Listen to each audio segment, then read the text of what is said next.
Sorry about that. I accidentally stopped the stream somehow. Didn't even realize that at all. Just like stopped. Weird. I mean, it says my stream health is fine. I probably have a hotkey that I shouldn't have pressed. Let me turn that off.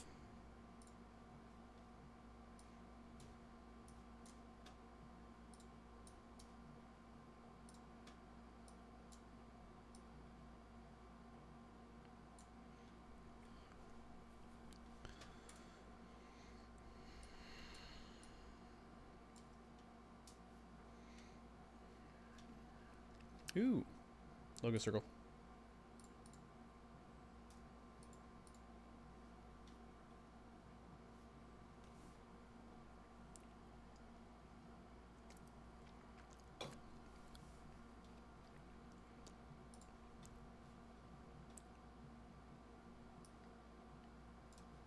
I think I was talking to myself there for a minute because I didn't realize my stream had stopped. Weird. Want you, hey. All right.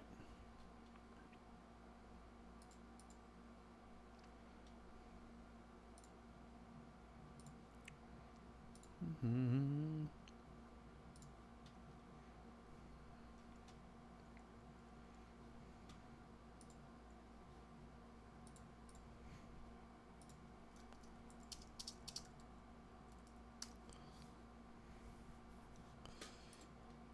Doo-doo-doo-doo. Oops. And I think this template's in a good place. I'll probably make a tutorial about it tonight. Post it. Put the promo code out for 24 hours. And go download it once it's up. I'm trying to think. Is there anything else that we could add to this that would be really awesome? Like, maybe like another one of these that there's a different size so you can actually like write longer names. Because right now, if you go into this, jump into here. What is this?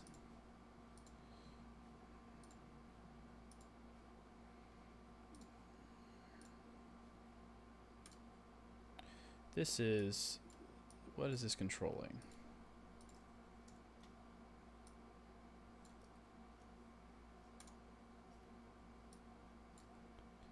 Absolutely nothing. Couldn't control anything.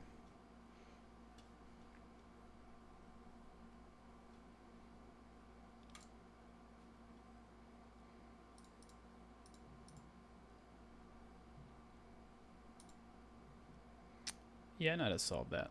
That doesn't sound too hard. I'll fix it later. All right, cool. So let's open up the Stranger Things intro template v2. Oh, it's not found. Of course, that's wonderful.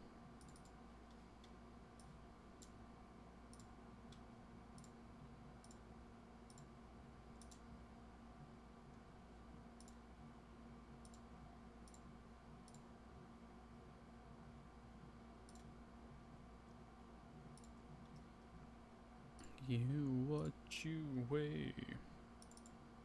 Boom. John Cena spelled right now. Wonderful. Oh, and Das Vidani, if you're back, feel free to send me that link via email or direct message, since you can't put it into the chat. There should be a setting I can turn on somewhere for people can send links.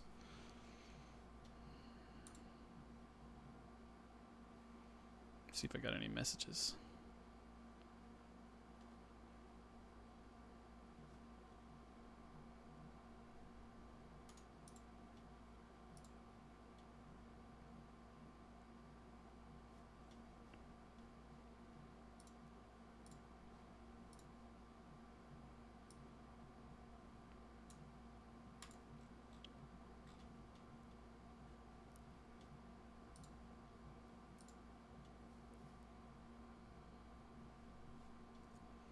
Doot, doot, doot, doot, doot, doot.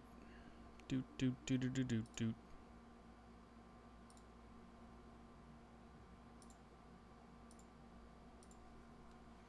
All right.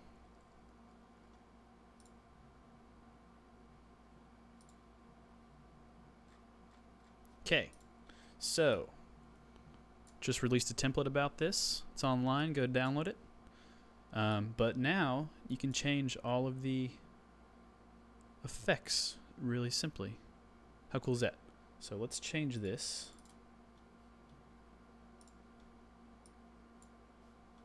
Clip 2. Begin clip 2. Boom. This is what we need to change. Let's put the Hulk in here.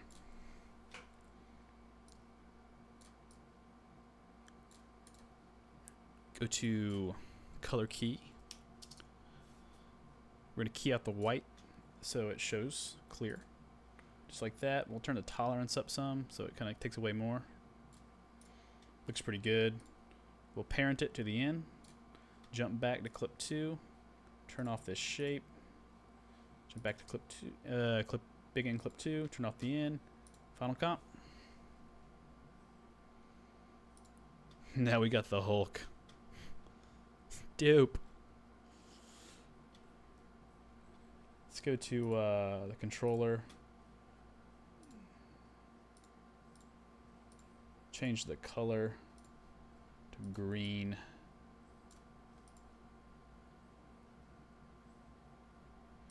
I don't know. It's a good color for green.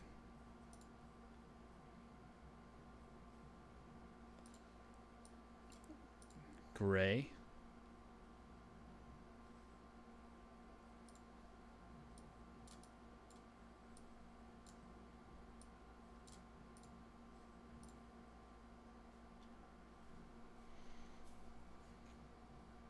Nice. Cool,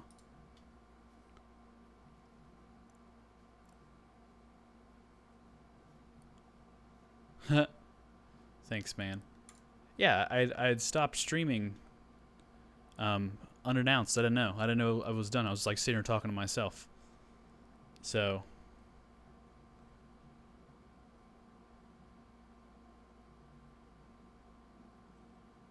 I know I can. I don't know if you guys can.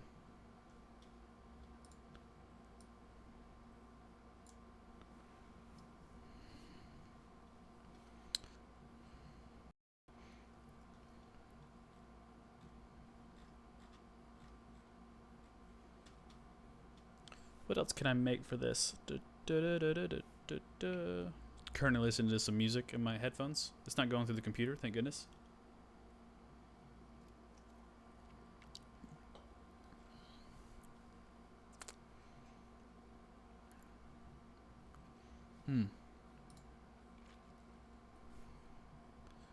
Let's see.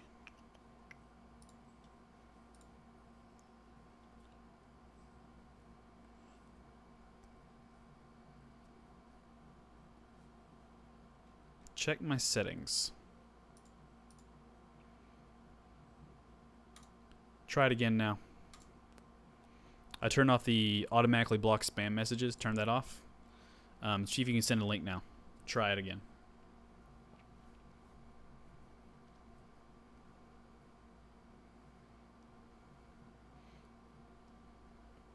So you should be able to send a link now. Cool.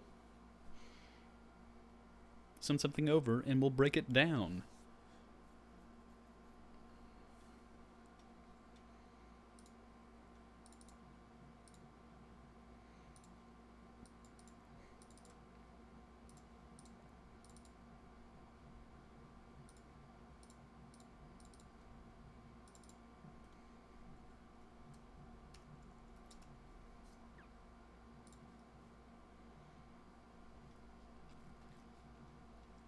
It's weird.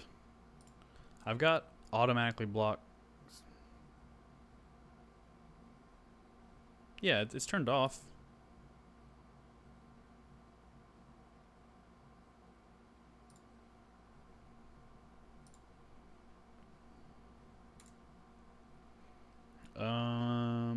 Just email it to me.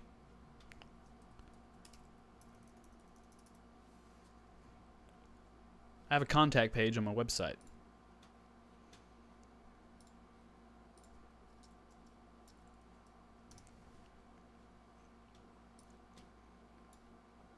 Right here. Just pop it through there real quick.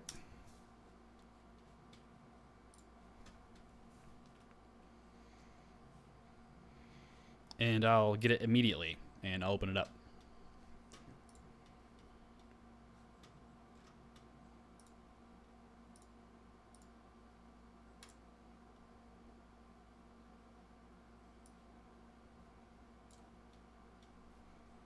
Ooh.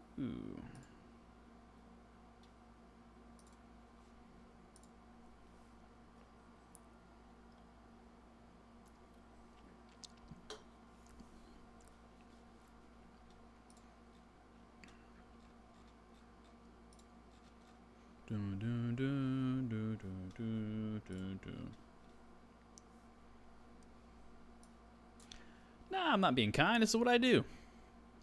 I do this stuff all the time. Let me know when you send your email.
No problem.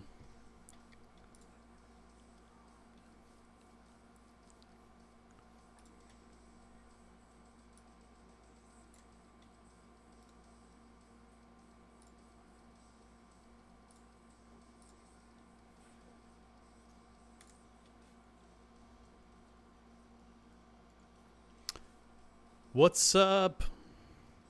Another film blog? It's a good name. So we're going over a couple things. I'm kind of just letting people respond, send stuff over.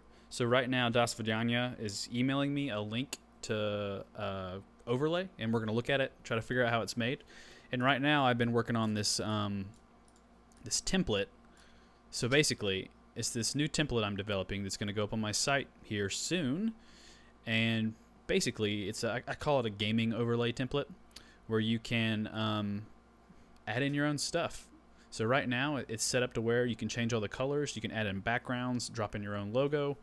So I'll show you exactly how it works really fast. So let's just see the animation first. So it's all going to go in like this, and it reverses itself out down the timeline.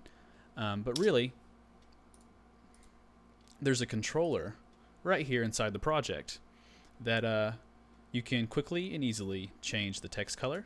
Let's change it to, I don't know, blue. Let's change the main color to green. And then let's turn this background off. Now we have our background color. We can change that to, I don't know, blue. Change the text back to a, I don't know, a weird yellow. It's fine. Also, your logo is a circle. Now, if we want the logo to be like a square, there's a checkbox for that. Just turn it on and off. Let's do it, Das Vidania. Yeah, so, and what's really cool about this is if you want to change your background, open up the background, place background here, and you can drop in anything. So, film blog, send me an idea for a background real quick. I have pugs. Pugs are good. Come on, I'm waiting. Come on. What is an awesome background? This pug background could be awesome. I mean, I haven't put it in yet, but I'm totally willing. Um, so tacos. Oh my god, that's great. Taco, taco, taco. Let's do HD tacos. Yes, this is awesome. Oh, which one's the most like cinematic looking? Look at that. Click here for full resolution. I'm about that life. Minions. Oh, come on. I got to click through like 12 things to get a taco background. This is ridiculous. Oh, this looks good. So you just take your image or whatever you want. Let's say you're playing, you know, Batman Arkham Asylum.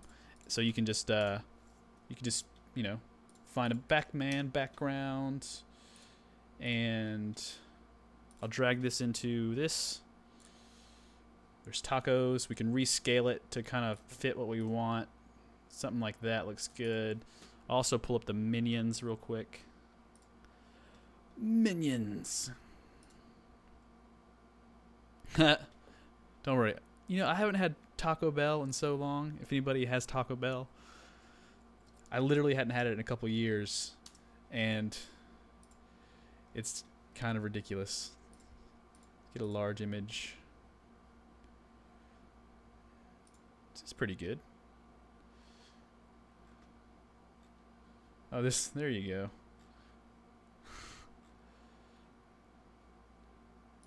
Yes. We shall use this one.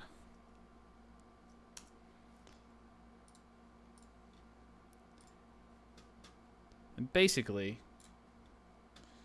you just pop in a background and then jump to your color master and go to your controller and make sure your background is checked on, and you now have minions as your background.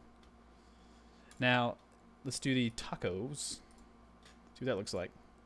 Tacos. Great for food channels, if you have a food channel.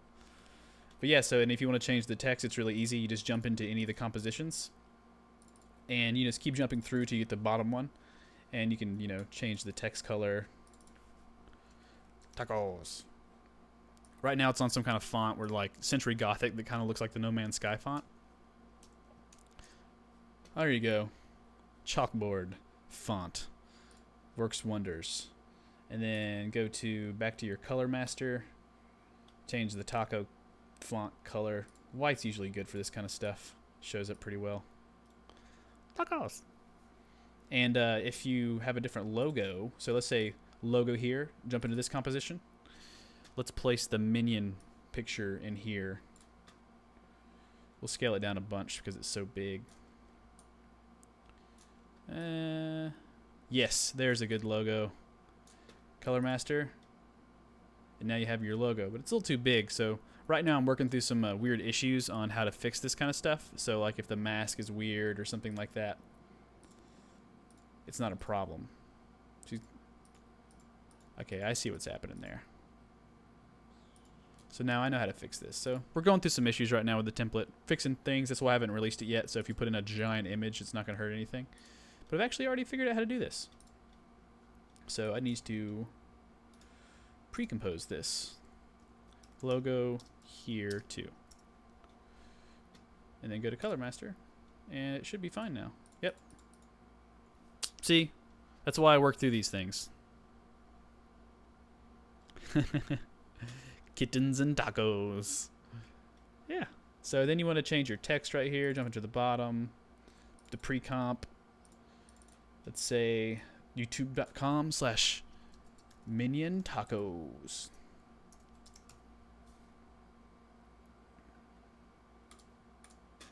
And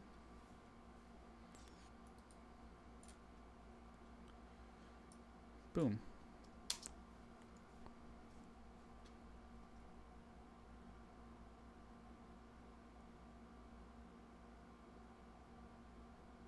Random food combo I've ever tried.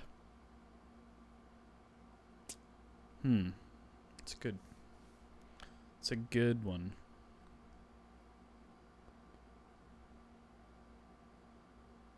Ooh. All right, cool. So we just got a request through on our email. Oop, got it. There it is. And it says, Simple outro. Here's the video for reference. And I'll put this into the chat really quick so everybody can see it. So here's Das Vidania's reference. Let's take a look.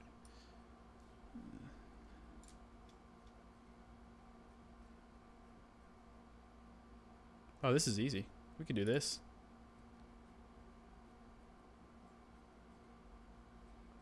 Alright, so we got 2 lines that come in and open up like that. So this is the first part. A line opens up and then it just does that.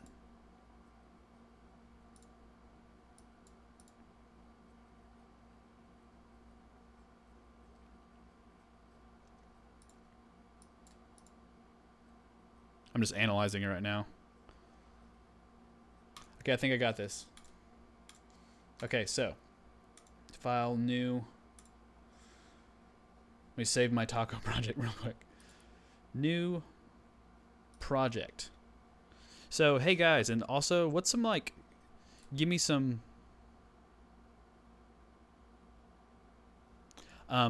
good ideas for like, you know, streaming. So like, I want to kind of keep it consistent, but sometimes like I want to get like a little forum going where we can put in some examples and like have like a weekly stream. Maybe like it's like our little class where we learn stuff. Maybe like every Sunday at like, I don't know, what time is it right now? At like 4 o'clock, where we stream for 2 or 3 hours, and like you guys email me a bunch of examples, or we create like a Google forum where people can submit links and vote on links to... Oh, I'm just streaming. This video is going to be on the channel. I mean, it'll be there. And I like it because I'm super proud of myself that I got the text on the screen. So when you're watching the video in the future, people know why I'm talking to myself. I'm talking to people. But yeah, like a weekly stream where we have like 2 or 3 hours where we go through a couple different projects and we learn how to make them. Because I like breaking this stuff down, honestly. And try to set up a Google forum where you guys can actually submit links to me. And because right now, like people like put suggestions in the comments, and like I write them down for the most part, but after a while with a lot of comments, like it's kind of hard to remember. So I think having like a Google sheet or something people can fill out for the live stream, like live stream suggestions. Like I'll put a link in every video or in the description or something where everybody can just like add in their example. For instance, Das Vidania just sent across a great example that I think we're about to break down and do, because this really won't take long. 2 lines open up.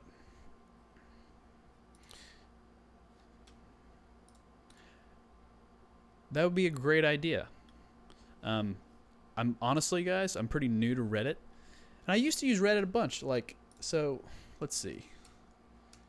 Reddit. I should still be logged in. I'm gonna log in real quick.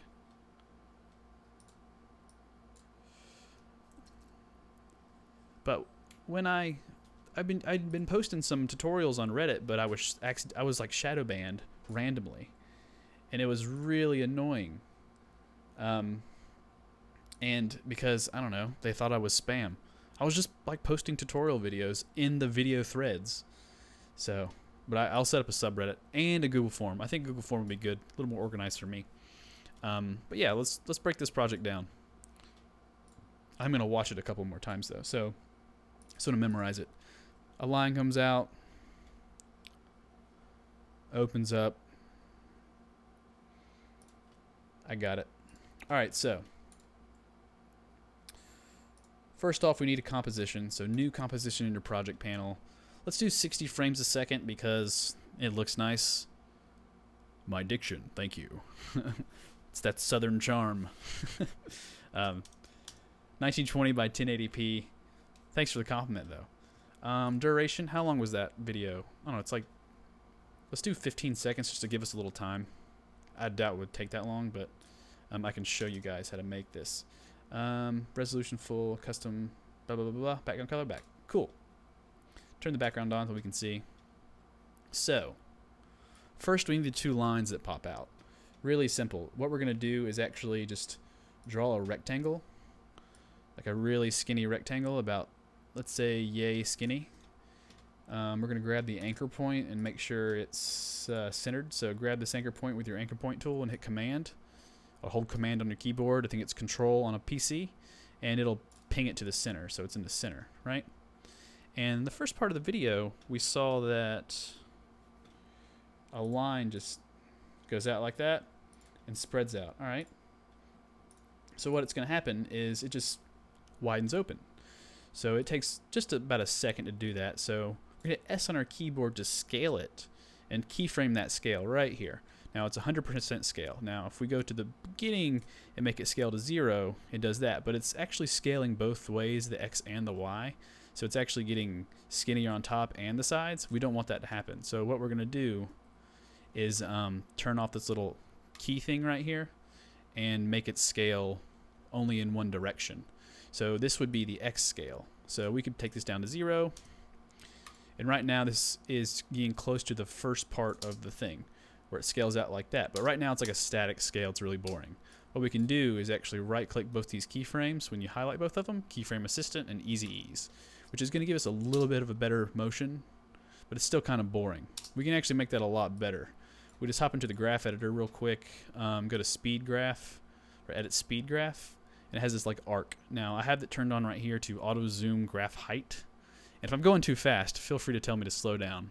I'm trying to monitor the chat, so yeah. I don't want to go too fast because I'm a little quick sometimes. And then so this little thing auto zooms our graph. So if it's turned off and you zoom in, it can get really weird. Now if you click this button, it automatically zooms into your graph, which is nice.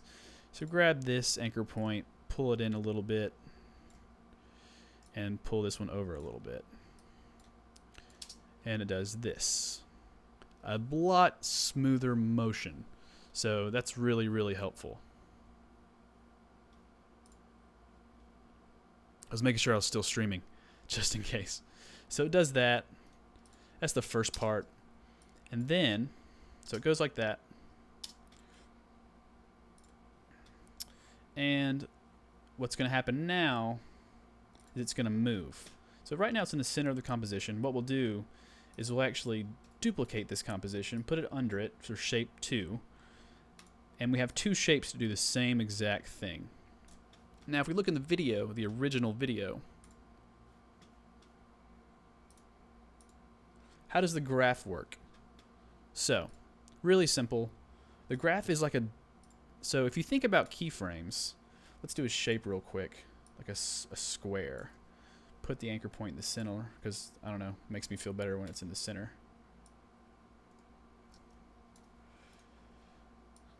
When you make keyframes, let's say, you know, this square goes from position here to down the timeline to position here. It's a static movement from left to right. So it just goes from here. This is a static keyframe and just stops. Nothing too intense, nothing too fancy. Now what the graph editor does is gives it parameters on how it should move across the screen. So if you look at the graph right now with these 2 little diamonds, it's just a static motion. You see there's no motion. It's just left to right. There's no curvature to the motion. Now if you highlight both these keyframes and go to easy ease, that's a more dynamic motion. So it's like a more of a smoothness across the screen, something like that. So it's more of an arc. Now what you can do is actually edit this arc by editing the speed graph right here and actually grabbing these anchor points and really changing the motion up. You can pull it all the way in. So basically what this means, it starts out kind of slow, speeds up a whole bunch right here, and then stops on the end. Now, so it's going to start out pretty slow and then go across like that. Does that make a little more sense? Now there are tools that I use to not have to use the graph editor, but I try to use the graph editor in tutorials so people can understand it. Now once we get a good grasp of the graph editor, I'll start using the tools that I use that I can skip the graph editor, but I think it's good to have a fundamental understanding of how it works, because those tools that I use just manipulate the graph editor for you. So we'll get into those later. So that's the graph editor in a nutshell. I do have a video online about it, so go check it out. It's on the channel somewhere. Maybe I'll throw a link in the thing real quick. So let me go to my channel.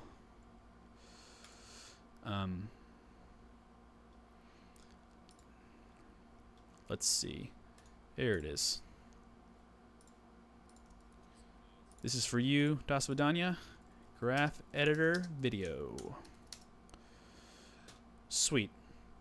All right, back to our tutorial. So we are making this thing. So I think does this line go up? Yeah, it goes up. Okay. So basically, we've made the shape that opens up just like this, and we've duplicated the layer. So there's two of them. Now what's going to happen is shape 1, it goes out like this, and then P on your keyboard to keyframe both positions of both shapes, and then at around 2 seconds, this one's going to go up just a little bit, and this one's going to go down just like that.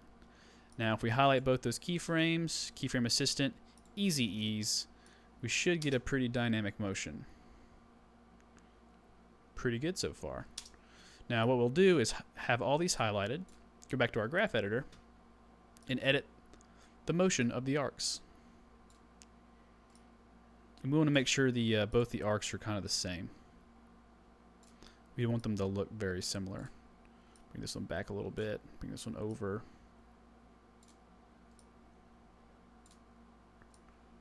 That's pretty similar. Right there. So now our motion's going to be a little more dynamic. Right? Looks really awesome. Now we're pretty much halfway there. The next part is pretty tricky and pretty neat. So what we're going to do now is create a new composition. So new composition, call it middle text. All right? So 15 seconds as well. And what we're going to do is type out some text.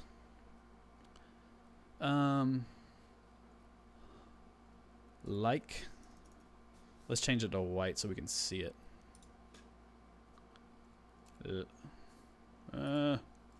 Like, and that font is killing me, guys, I'll be honest. Use my favorite font, Babus New. Literally Google it to download it. It's free. It's amazing.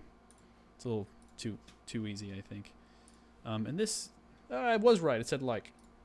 So, like, share, subscribe. And it just fades out. So like, let's make this a little bigger. Then duplicate this layer. And duplicate this layer. Share.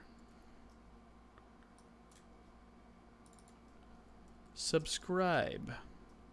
Subscribe.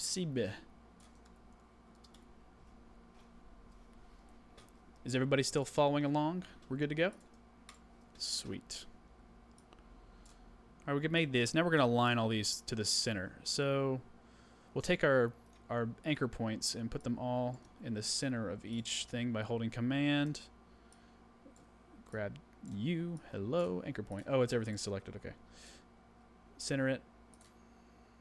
And there is a shortcut to just automatically center it, where it's like Command plus something. I don't know. Something like that. But did that. Now we'll use the align tool to center everything just like that. And really simple. We need to make these all move together like we saw in the... Oh, the anchor point is automatically added. It's already there. So whenever you create something new, let's just type out something new, blah, blah, blah. There is an anchor point right here. And it automatically keys to a point on the thing, but you can grab your anchor point tool and actually just like move the anchor point around. But by holding Command on your keyboard or Control on a PC, you can actually ping it to certain points, which is pretty helpful. All right, so we need this to move together. So in the original, we saw where they kind of like do this, that, and that, right? So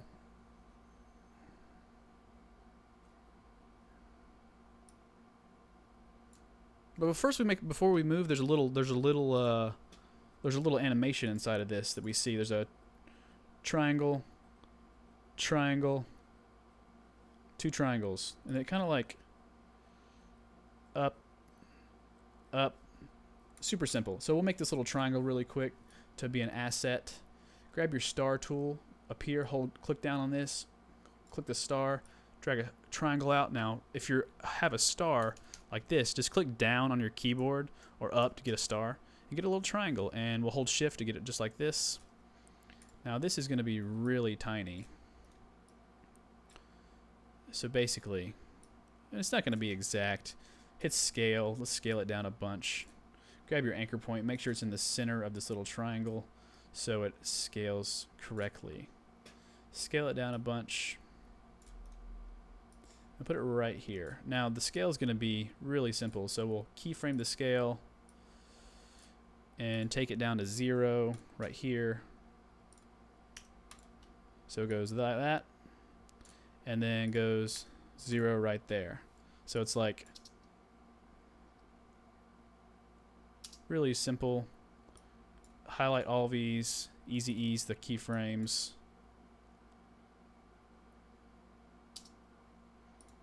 Probably make this middle one a little smaller, honestly. We want it to be really tiny. Really, like, really subtle. Yeah, that looks nice. Oh, Das Vidania in the original video. Not the minions. In the original video, right here, look on the end of these little things. There's a little triangle that pops up. Right there. See that little triangle? Right there. There's a tiny little triangle. So triangle. Triangle. Really simple little triangle. And we're making that as well. It's really subtle, but it's there. So here's the triangle. Let's move it around. So that's like right here. It'll show up at 6 seconds. Duplicate it. Click U on your keyboard, and this will show up at around 2 seconds.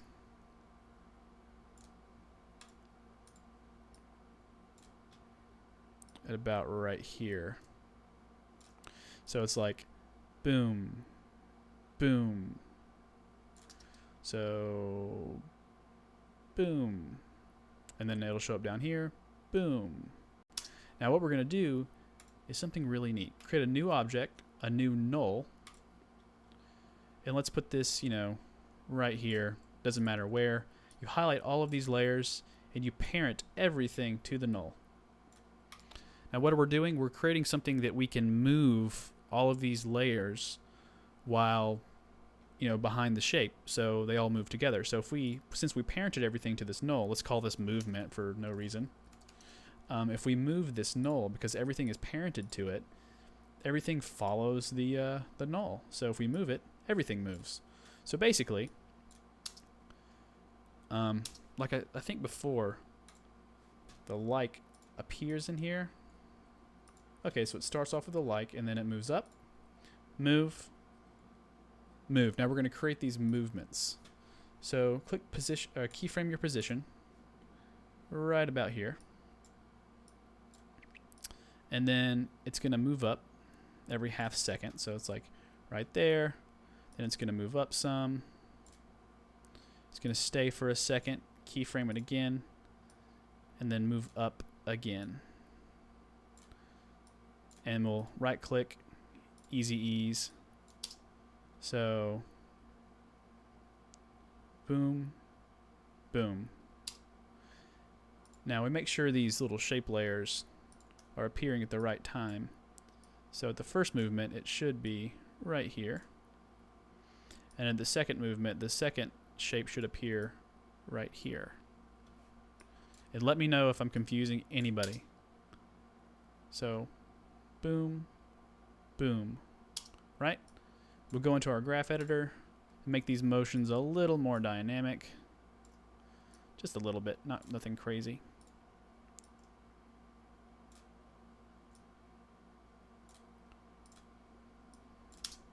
So boom, boom, just like that.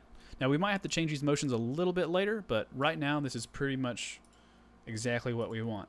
Now what we're going to do now is go to our original composition and drag in our middle text. Now let's change a new solid background just to give us a background color, because it's weirding me out right now. Let's get a fill.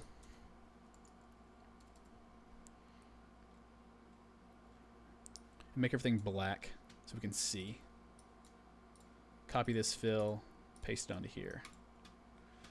So now what we're going to do is drag in our middle text. Put it on the bottom, or above this white thing. And put on our go into middle text, and make everything, all the text black.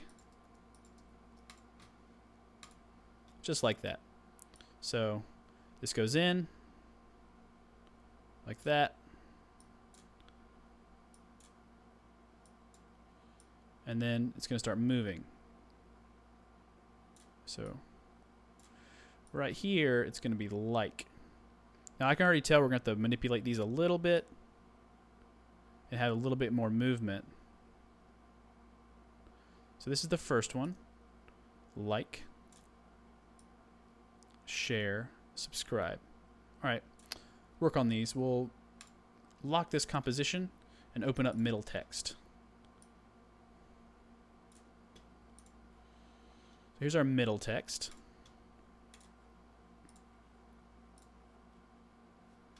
Uh-oh. Right, here's our middle text. Here's comp 1. This is just getting confusing. I'll just jump in. Middle text. We need to actually separate these a little bit.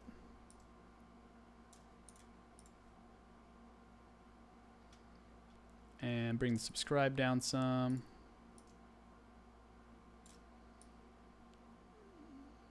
And increase their movements a little bit. So click U for the movements. And we need to like move it up a little more. Copy this keyframe. Paste it here. And move this one up a little more as well. Yeah, I'll slow down. Move this one up a little more. Okay, so we created the movement, which is this.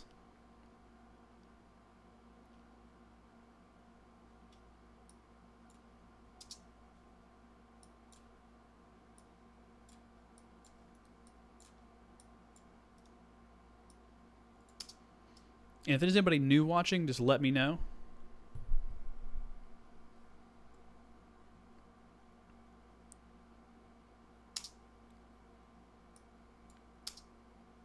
So we got our movements, right? So 1, 2. All right, so those are good movements. Go back to comp 1, and let's see if they match up. So like, share, subscribe.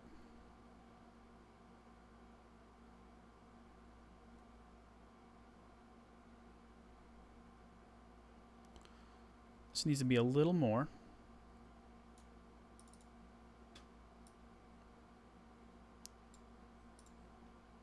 Zoom in, grab this keyframe, move it up a little more. Comp 1, a little bit down. Sweet, that's perfect. Right where we want it. Copy this keyframe, make it the same right here so it doesn't move in between. And then the last one's going to be right here.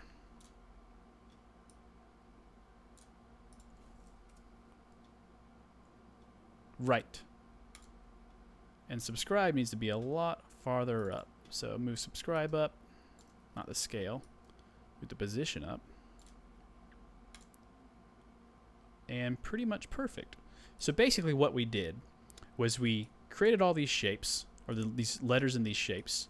We added movement via a null, and we parented everything to that null so it moves with it. So it moves everything at once. Just like that. Now in comp 1, we have the movement from middle text, which is just a composition that we dragged in, that is going to move. These open up, and then like, share, subscribe, right? So you see this little, you'll see the little thing. We can move those around later. But now we need them to just show, oh, copy and paste, Command C. Just like anything else, just Command C, you're good to go. So we need these to just show inside of this without them being on the outside. That's actually a really simple trick. So what we're going to do is actually create a new shape, a rectangle, and we will drag it out to be the exact size. Make sure nothing's selected when you're making this rectangle or it'll create a mask by itself. Make sure it's the exact size of this. Just right here. Right? Just like that. And when the thing's finished scaling, it's right here. So shape layer 3, click S on your keyboard. When the two black lines finish scaling, let's put this under the black line so we can see. This red shape should be the exact scale as these two shapes separated. So, shape 1 and 2 finishes right here. Let's hit S on your keyboard, unlock the scale. Yeah, we're creating a matte layer, yeah. So we can only show the middle text through the matte. Keyframe the scale, go back in time, and scale it down to 0 on the y-axis. One thing before we do this, I forgot to move the anchor point to the center. Just like that. So scale it down to 0. Make sure these keyframes on the graph editor are about the same as the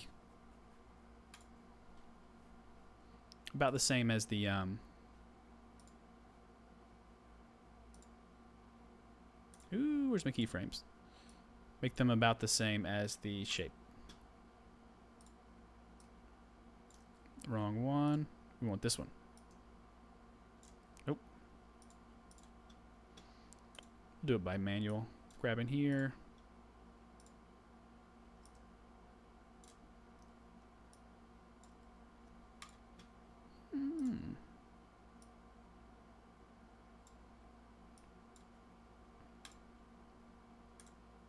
Speed graph.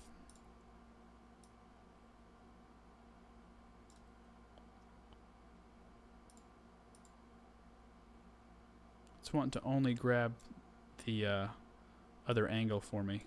I need to grab this one. That's why it's being a little annoying. Get out of here. We don't need that. Put this back to normal.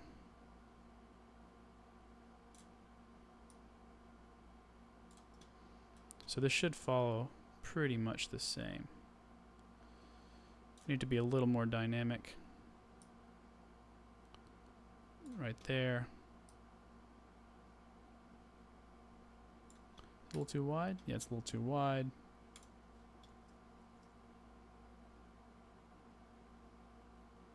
Thanks, Danny. So Danny, just to let you know, we've been recreating this animations. Das Vagina had emailed it to me, and we're just learning how to make it. Just like that. So we're editing the graph right now of this shape to make it match the lines perfectly. Right now it's a little too thick on the outside. But we can actually probably fix that really easily.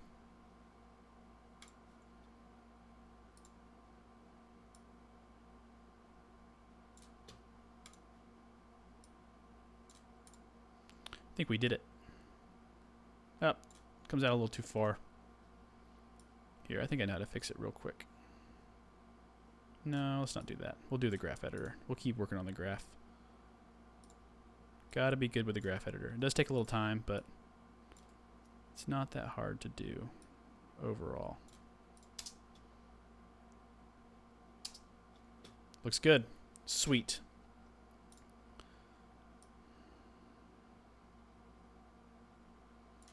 So we got this animation, so it goes like this, and it's going to show up right here. Sweet. And what we'll do now is actually track matte the middle text to shape layer 3. So alpha track matte, alpha matte, just like that. Now if we play this,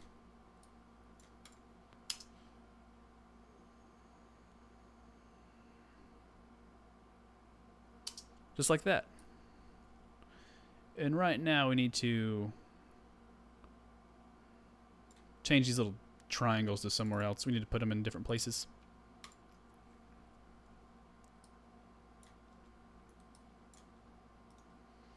It needs to be right about here.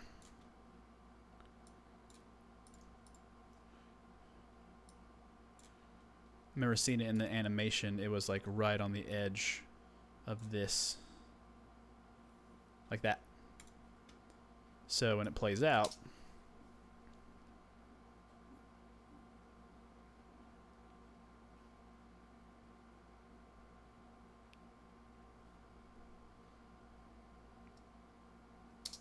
looks nice like that. And we have one more thing to do to make it pretty much done. Just that top part. This is actually really simple. What we'll do is actually duplicate shape layer 3, put it on top, turn it back on so we can see. Click U on our keyboard, turn off the scales, type out a new text up here called "Thank you for watching." It's white so we can't see it right now, but we'll just make it a, what's it, blue? Thank you for watching.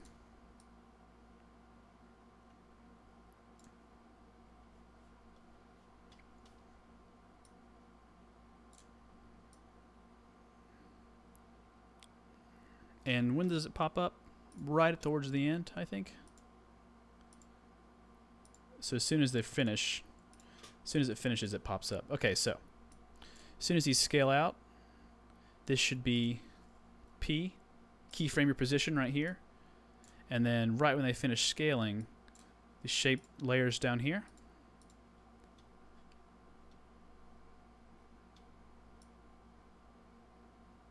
Or when they finish moving, my bad. It should be coming from here. And what we'll do is keyframe, easy ease, hit the graph editor real quick, make that movement a little more dynamic just to make it a little prettier. And then what we'll do is alpha, or put it under shape layer 4, track matte alpha inverted matte shape, so it shows when it's not on the shape, and it goes right here. But right now it's on top. We need to put this under everything so we can actually, you know, do like that. So it looks like it comes out from under it. Under shape layer 1 and 2. We'll turn these to yellow so we can see. There's our middle text and everything. And all we need to do now is fix a couple of things, I think. So this shape right here is bugging me. See right here? I need to change the graph editor just a little bit.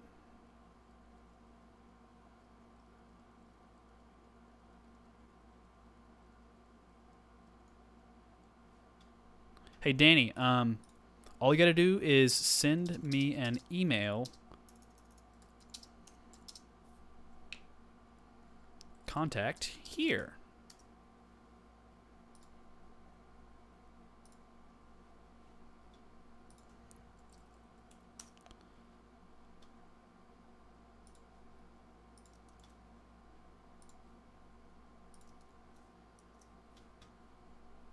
So, Danny, just send me an email right here.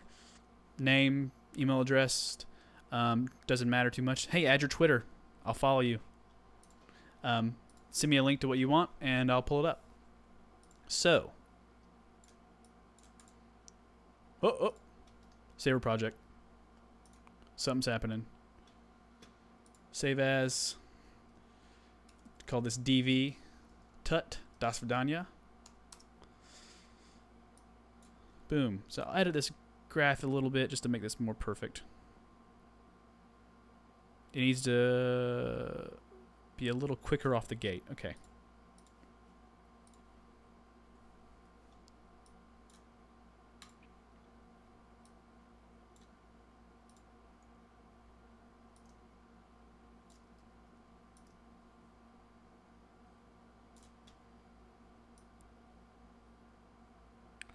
Just like that.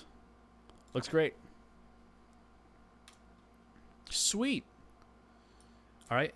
And now let's reverse this thing. Or we can just make it fade out, I guess. So basically, that blue's a little weird. Change the blue to a lighter blue. What we'll do is actually take all of this, pre-compose everything. If I can do it. Call this outro animation.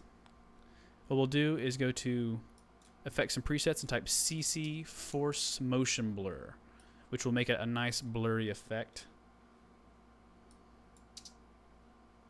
And let that render and we'll take a watch.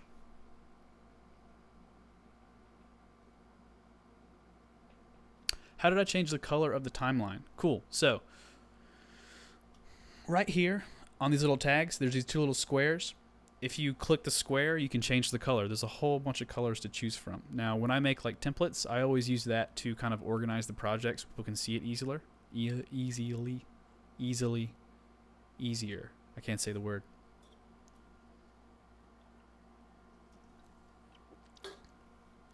Hey, Khalid. Did I pronounce that right? I'm not exactly the best at saying things sometimes. Although somebody said I was pretty punctual, which is pretty nice. But thank you for joining. Got a nice little group going here. Hey, look at that.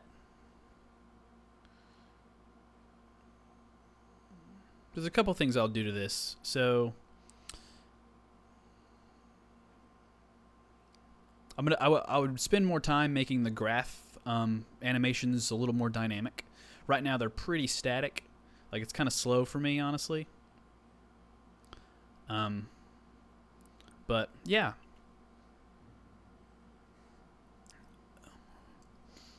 But more than likely I'll put this project file on my store, so watch out for it. We should have it up and online maybe tonight sometime. And if you're here in the chat, I'm going to give everyone a promo code to download it for free for a week. How does that sound? Can we get some yeses? I'll type out the promo code.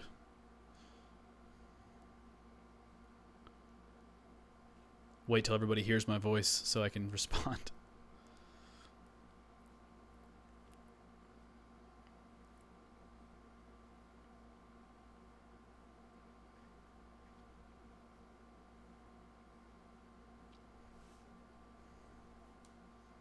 Yep.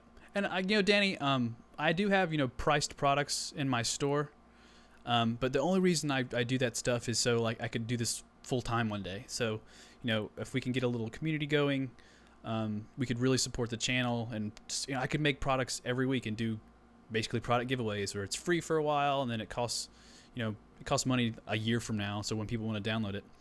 But what I'll do is I'll spend some extra time on this. I'll kind of templatize it to make it really easy to change. I'll make it where you can change the colors by just clicking on it. And Danny, were you here when I opened up my last project, my new gaming template?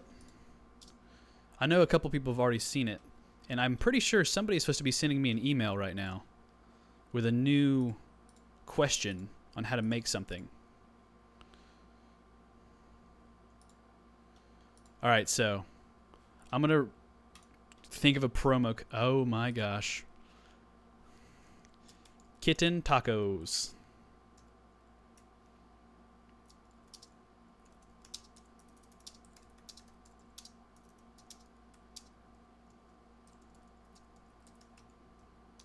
Now, if anybody here understands why this promo code is called Kitten Tacos, you'll laugh to yourself. Okay? But the promo code for the download this project file for free will be Kitten Tacos. Now, it'll be active for a week after I post it. So after a week, the promo code won't work. But I'm pretty sure I'll be able to get this project online tonight. So just, go to my store, subscribe to the mailing list, and you'll be sure to get this thing for free. And Das, I do have an Instagram account. It is just Maxwell Ridgeway, just my name. Just look for that, and you'll find it. I'll even send a link in the Instagram.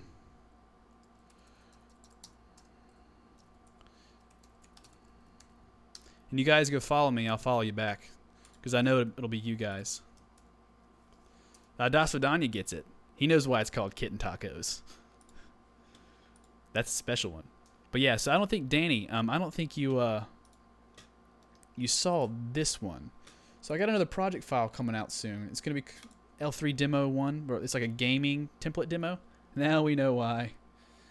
So basically, I'll give anybody who's new here who hasn't seen this. I'm sorry if you've already seen it. I'm sorry I'm explaining it again. But yeah, Khalid, no problem, man. I'm gonna try to do this around every Sunday around 4. So if you guys could just email me suggestions through my contact page, just like in the subject line, put live stream tutorial or something, so I know to write it down and put it in my notes for some stuff to cover. And I'll be sure to let everybody know that it's so and so asked for it and stuff like that. But I think every Sunday I'll be doing a live stream. I'm not exactly sure yet. This is like my first real one, so I'm gonna get a consistent schedule set up to find what best works for me. But we'll figure something out pretty cool. But yeah, so everybody in the stream, this is a new project file that's gonna be coming out soon. Basically, you have this master thing right here. I'm thinking it's kind of like a gaming thing. You see some really cool stuff on IGN and GameStop or GameSpot, and they have these cool animations. So basically, this is an animation that does this. I'm not completely done with the project file, but it does stuff like this. You can quickly change the picture, the colors, the logos, really simple stuff. So somebody really quick, if you have a logo or something in mind or some image, so give me an idea for a logo image and a background image real quick, and I'll show you guys how to change it.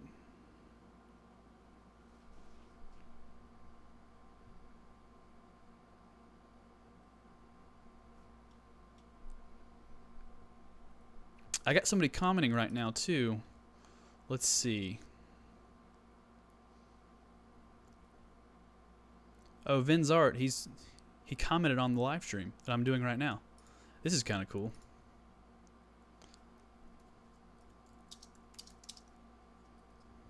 Vin's Art, if you're here, I will pull up my computer specifications. So basically right now I'm working on a Mac Pro. And I was lucky enough to have my job get this for me a while back. But let's see. And this is it.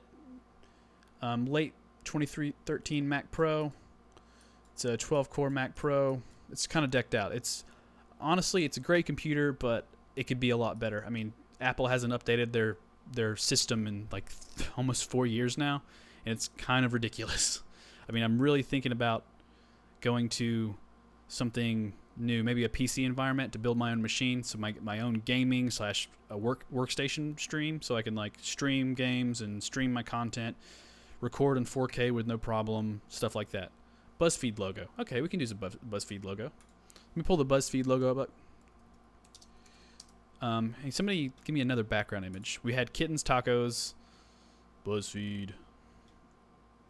All right, so we got the BuzzFeed. All right, so in your main composition, right now we have this. It is this. So we go to logo here, where you can place your logos.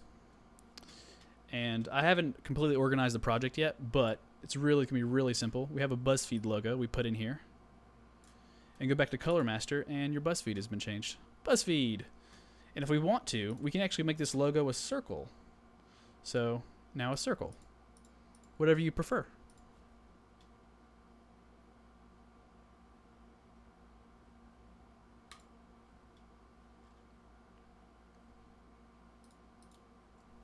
So, Zach King is the guy who does all the Vines and Instagram. Lyft logo. I've never actually used Lyft. I heard good things, though. Zach King is the one who does all the cool, like, videos on, like, it looks like he's jumping through a car door and stuff like that. Actually, honestly, I know how to make that stuff, and it's really not that complicated, but it takes some tricky editing once you get your footage. So, off the top of my head, basically, like, it looks like someone's constantly holding the camera for him. There's always all this motion in the camera holding, which makes it look real. So when you're doing videos like that, we know it's two different videos, one where he's outside, one where he's inside, and they kind of splice it together. They film, I would imagine, on a steady tripod at a very, very high resolution. And they film both segments. So the one where he jumps at the car and the version where he is inside the car, where he jumps through a door. And then they take that plate. The plate is static. It doesn't move at all because it's filmed on a tripod. But they take it into post-production and they give it camera movement. They make it look like it's moving. It's being filmed handheld. And they clip it perfectly. And they clip it perfectly inside of post-production software, so it looks like it's one shot. Now, I should be able to make a video like that. Maybe I'll go out and film some basic footage and recreate it and do a whole tutorial about it. That'd be, I think, a great, recreating the Zach King effect.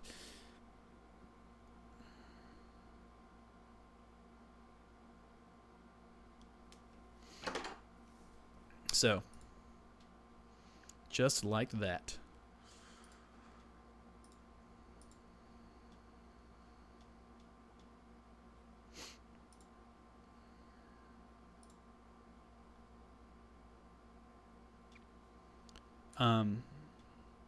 Have I got an email yet?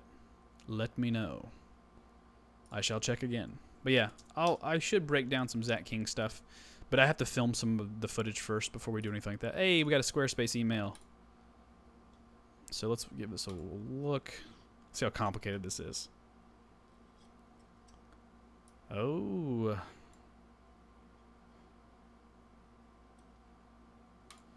Cap Christian, he is quite good.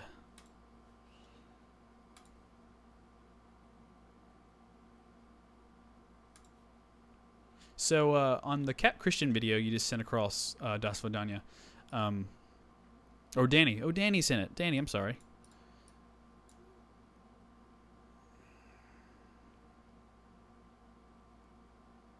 Around 29 seconds. All right, so we're looking at Watchmen at 29 seconds from Danny. And this is a Cap Christian video. He's like a new YouTuber who is the jam. He makes amazing videos. I did some research on the guy, though. He's a writer, and you can tell. He does amazing stuff. So 29 seconds. We're going to see what this is.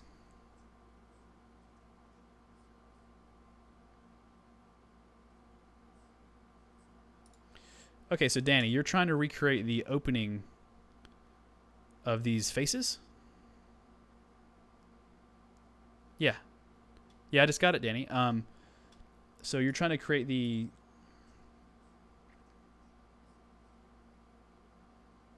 these face openings, right?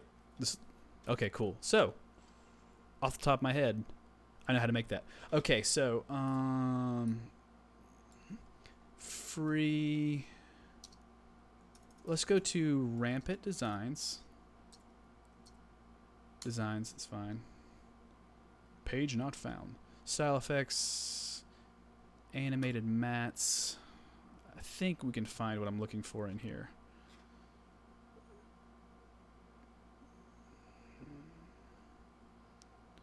Film and light effects.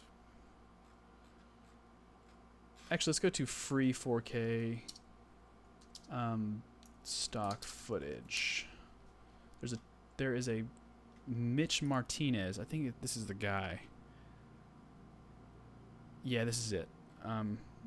He has some footage here. Ink. This is what we're looking for right here.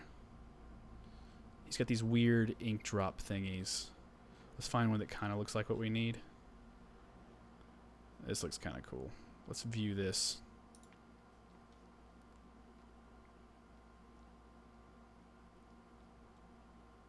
Kind of shaky. Let's find one that's not so shaky. They're all shaky. Come on, Mitch. Need one that's not shaky. Baker. What's up? This one looks all right. Yeah, we'll use this one. That's fine. So this is free stock footage he just offers. Let's download the clip.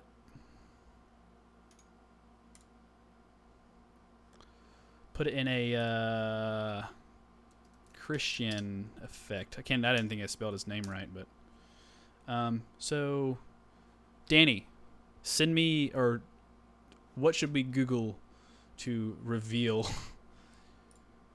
in this effect. More kittens. Somebody said kittens a long time ago, and we're all about it now. This is our life. This is our life. Search tool size, large. Come on, we bigger than this. Larger than 4 megapixels. I agree. Kittens is a good theme. Oh, these guys are cute. We're using these. Ah, it's got a logo. Whatever. We can. Yeah, I like this one. Oh yeah. This is ours. Educational purposes. All right, so file, new project. Save it? No, don't save it. We're fine. Let's call it the file save as K effect.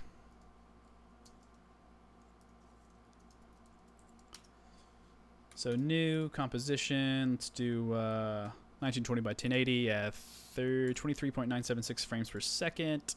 We'll drag in our 2 effects. Now, I'll be honest, the Christian guy, he definitely spends a lot of time on his videos. Like, if he might not be making them himself. He may have he may have hired an editor because I know he's a writer, but he's really good.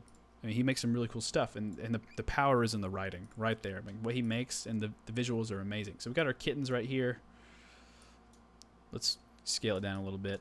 Put in our ink drop on top.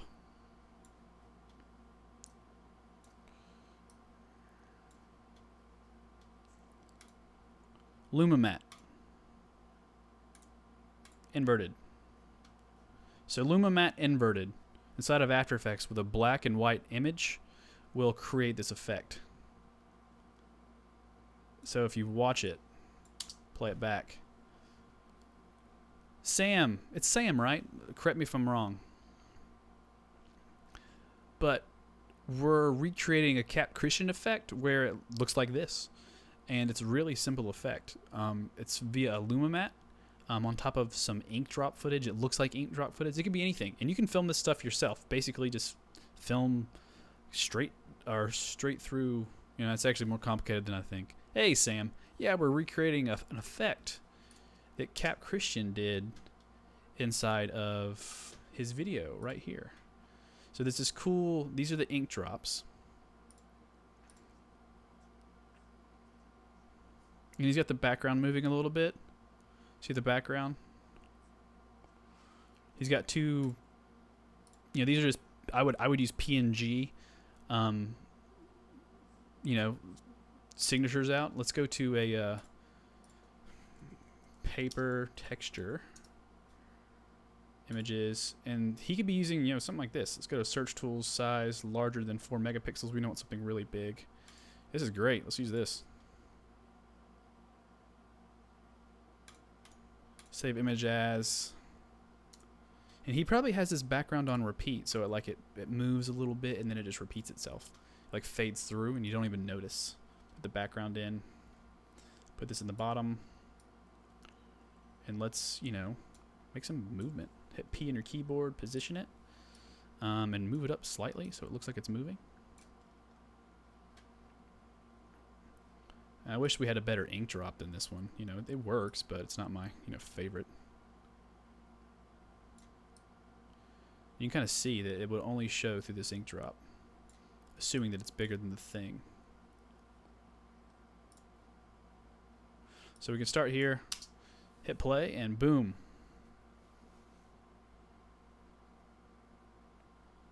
Danny, does this answer your question? I mean, this effect is really straightforward. I know it can be kind of, discerning to see that maybe this is like straightforward, but it looks more complicated than it is. Sergio, somebody has downloaded the Stranger Things template. Let's see. I get notifications, so it's really awesome. From the store, when people download stuff, I have analytics on what gets downloaded, so I know what everybody's liking, so I can make more stuff like that. Yes, sir. He's got the new Stranger Things template. Now, if anybody hasn't seen yet, I posted a new video today on how to customize my Stranger Things template, the 4-part series that I made. Let's go to my videos. I could link a new tab. So basically, I recreated. Hey, look, I'm live. I recreated my Stranger Things thing again, but I templatized it. So you can literally go in and change the content quickly, make it your own. So I put in like an Iron Man image, Venom instead of the text, and it's completely controllable. It's really easy. I put a tutorial out on how to change everything. And if you have any questions or anything, be sure to email me. Just go to my contact on my website. So during the next live stream, we can cover some topics inside of this template to how to fix stuff, any broken things. The template is free. Go download it. Obviously, I'll never sell stuff that's based on original work.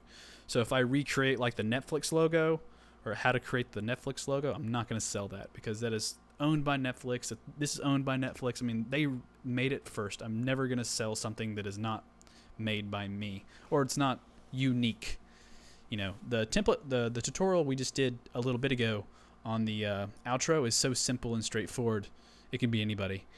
But yeah, really cool. If anybody is just joined a little bit ago, let's see how many people we have.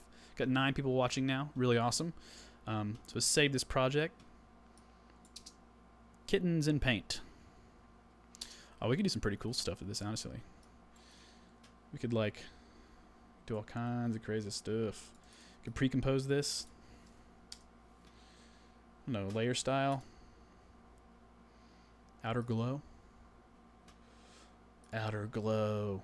Go to normal. Change it to purple. Size.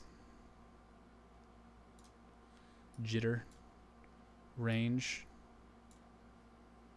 Noise. We're never going to stop. Layer style. Stroke it. Hey, look at that. Look, this is where you go, man. And my philosophy on editing, so Danny, when you asked your question, you know, there's no guarantee that the Christian guy made it this way. It's just, this is how I would do it.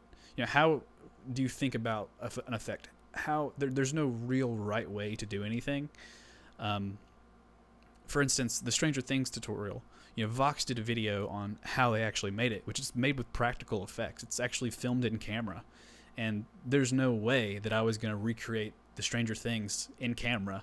I would just create in After Effects. And how would I actually go about creating that? So just break it down in your mind, reverse engineer the project, and figure out how you would make it. That's my whole philosophy. There's no right way to do anything. Size. Oh, this is looking cool. And if you go to compositing options inside the effect, is it in here? It's not in here. Never mind. Ignore. Whoa. Now we're riffing. This looks wicked. Center. What is this the glow being weird? No, it's not. I don't even know. Let's see what this looks like. Oh, you can see where the ink drops. Look at that. Okay. All right, I know how to make that, but that would take a long time. I really know how to make it. It's crazy. It's used Cinema 4D and RealFlow. Like I've used Cinema 4D for a long time. I'm not that great with RealFlow only because you need like a monster computer to use RealFlow, and if you don't have a monster computer, there's no real reason to try it because no computer can handle it. Hey, this looks kind of cool. Kittens. But I know how to make it. It's weird. So let's pull up the intro and I'll actually kind of explain it a little bit. Daredevil intro. Daredevil intro. Okay, so I'm going to explain this as we go. Got the Daredevil intro pulled up. So basically, think of this as like a 3D object in 3D space. There's something going on. You know, they've modeled this, and then inside of the software called RealFlow, they've put parameters in where it looks like paint or blood or something is being dripped onto the 3D object. Now, you create this animation inside of here, where this paint is being poured over this 3D object in certain places. So a lot here, a little bit here, and then you create a mesh of your 3D animation, which is this stuff, which is just like a octagonal thing that looks weird. And then once you create that mesh, you export that animation to something like Cinema 4D. You know, there's a lot, Maya, anything like that will work. And then you have your 3D object under it. Now what you do is you set the physics to where the 3D object no longer shows. It's just invisible. It's like a hidden layer, like a matte inside of After Effects. And then you have your 3D blood being poured over an object that you can't see. So it looks like it's covering up nothing. Then you texture your blood with a texture, and it's pretty much good to go. But then you go in here, like you export this a certain way, and all this like blur up here, this background, everything is all new After Effects. It's compositing after that. You know, this camera movement right here can be made post-production, or it can be made in 3D software. But yes, I think this is just a big 3D object, and they're basically just pouring 3D blood on it.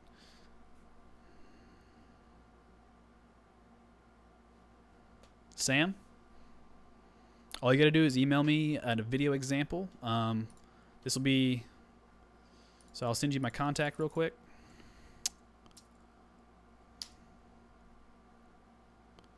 Yeah.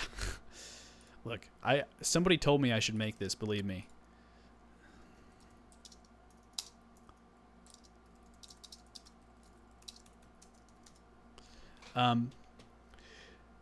Yeah, this would take a while. Don't get me wrong, I want to remake it. It'll be a project though. Like once I rebuild my new workstation, that can handle, you know, RealFlow and all these really crazy software. And at the same time, RealFlow is very expensive software. I think a license for a single user is like 10 grand. It's ridiculous. So this is awesome. This is done. So let's open up our DV-Tut. Was this it? Yep. So anybody new? We made this a little bit ago. This was what we made. This cool animation. We were like, share, and subscribe. Like, share, and subscribe. Somebody already remade it? Bummer.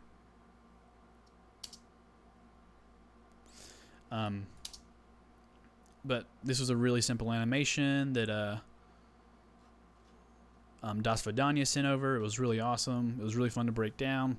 But everyone, you know, send me some examples via my contact page on my website. You know, like just in the subject line, just, you know, like let's see, in the subject line, just, you know, live stream suggestion or something. Suggestion, or just make sure it says live stream. And I'll make sure to put on the live stream.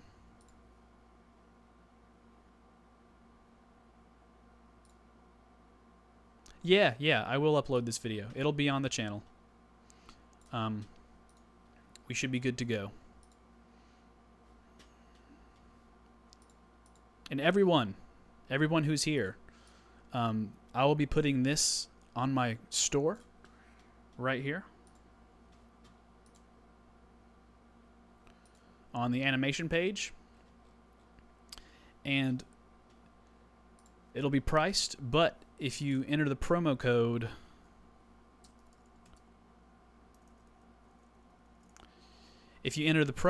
Kitten Tacos, so just like this, Kitten Tacos, you'll be able to download the project for free. And I'll leave the promo code up for a couple days. So after, you know, 3 or 4 days, the Kitten Tacos will no longer work. So be sure to write that down. Subscribe to my newsletter. You'll know exactly when I put the project up. So subscribe to the newsletter down here on my website. Just put in your email address. I won't spam you with random crap. I'll just, you know, send out an email letting everybody know when I'm going to stream. You know, on a Thursday, hey, Sunday at 4 o'clock, we'll be doing a stream. And we'll be covering these topics that was emailed to me via my contact page. So, yeah. So, Das Vidania, that was a great suggestion. And if anybody's interested, I will be streaming on my gaming channel tonight, playing, I don't know, probably No Man's Sky, or I think I'm going to do a playthrough of Final Fantasy X. I want to play it. I don't know, I've been earning to play it. So, this page right here. Somewhere down here.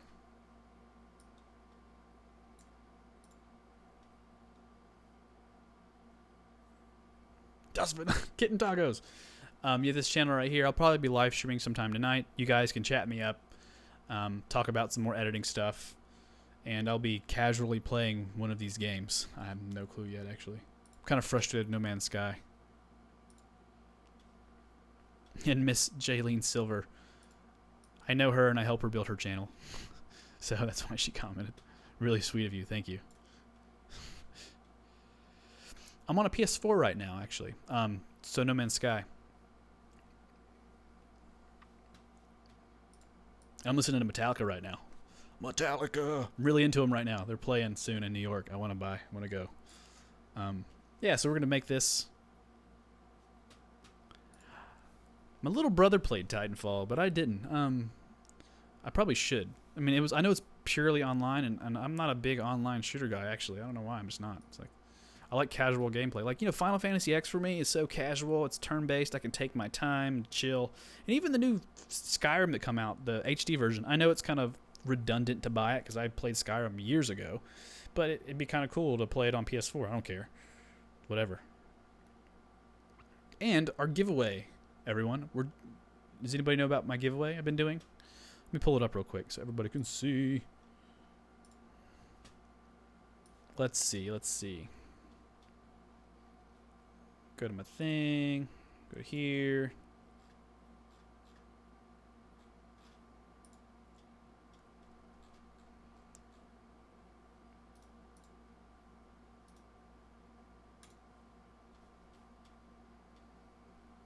If no one knows, there is 11 days left to win a Logitech G502 Produce Core RGB gaming mouse. So we'll open up this page right here. Giving this away. It's a really awesome mouse. It's what I use for editing all the time. It's great. And basically what's happening is every 1,000 subscribers I'll be doing a giveaway. And we're almost at 2,000 subscribers, which is great. You know, we're at 1,787. That's really awesome. And this is really fun. This is awesome. I think I'm going to be giving away like some kind of... Hey, Das Vidanya. This is the video right here.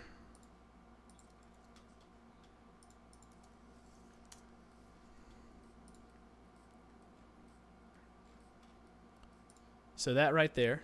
Yep. Some other stuff we covered. Oh, there's my pug. Everybody, there's my pug. I know this guy Eric made this video. It's kind of cool.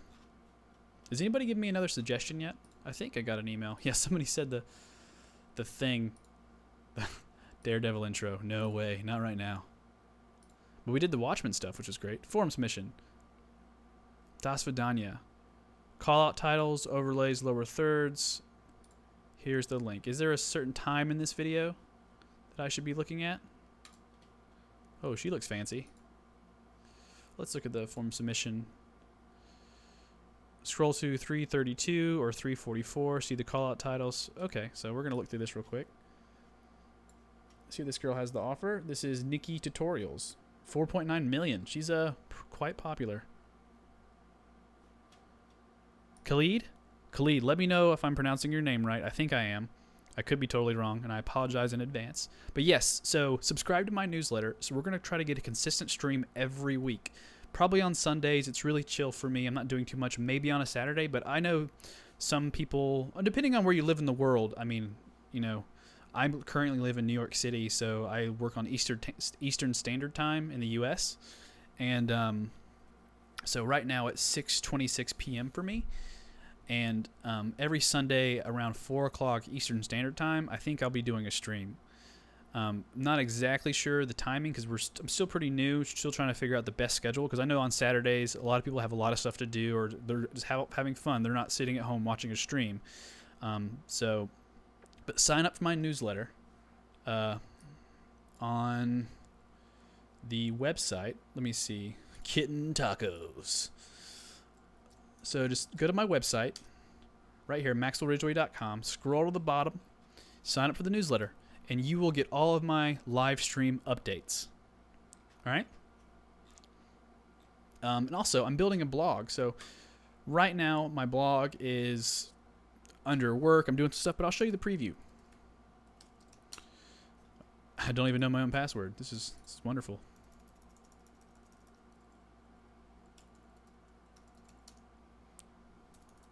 You know what? I'm embarrassed.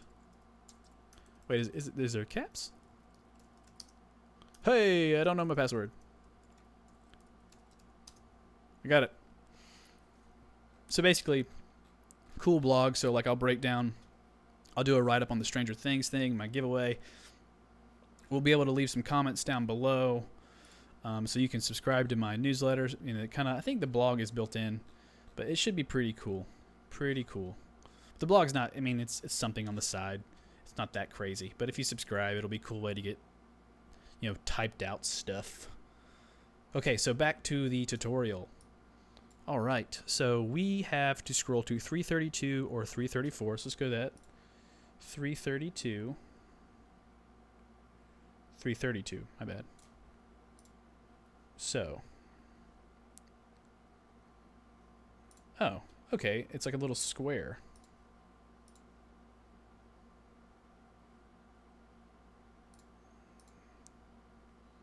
So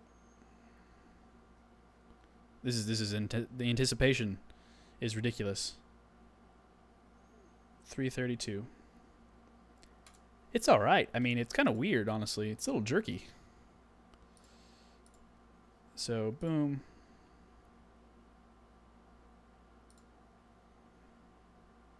Do I know how to make it? Yeah, I could figure that out. Was it or 344? Is it going to be the same one?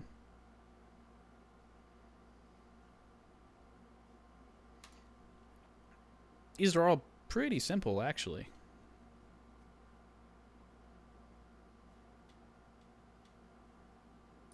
Sam, yeah, man, follow me on Twitter. Send me a message. I don't mind following people at all. This is the whole point of Twitter, to be connected.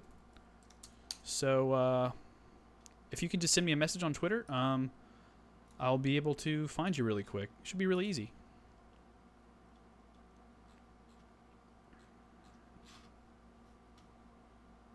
Oh, there you go. Thanks, Sam. Also, everybody, we're sharing our Instagrams around. So if you guys want to follow me on Instagram or something, that's totally cool. I'll follow you right back. Let's see. I think somebody has already. I should be able to pull my phone up. This would be great.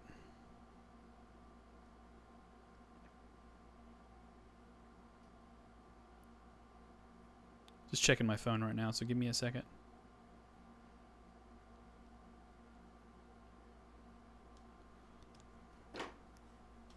Hidden gem for now. Okay, these little things. We're going back to this. Form submission 352 or 418. I think they're all the same, right? We'll just wait. We're watching a makeup tutorial on a After Effects channel. This is great. Oh, these are simple. What? Okay. Actually, you know, these are so quick that I can cover them instantly. Like, practically instantly. So, right here, you're going to get a little arrow. Oh, that's nothing. We could do that in minutes. Alright, so this is... I'm going to edit this, remember? Remember, this is going to be online. Make sure you have the promo code written down. If you don't know, send me a thing. File new. File save as. Arrow call out titles. Okay, cool. New composition. It's only like, I don't know, 6 seconds. And let's do 30 frames a second for no reason at all.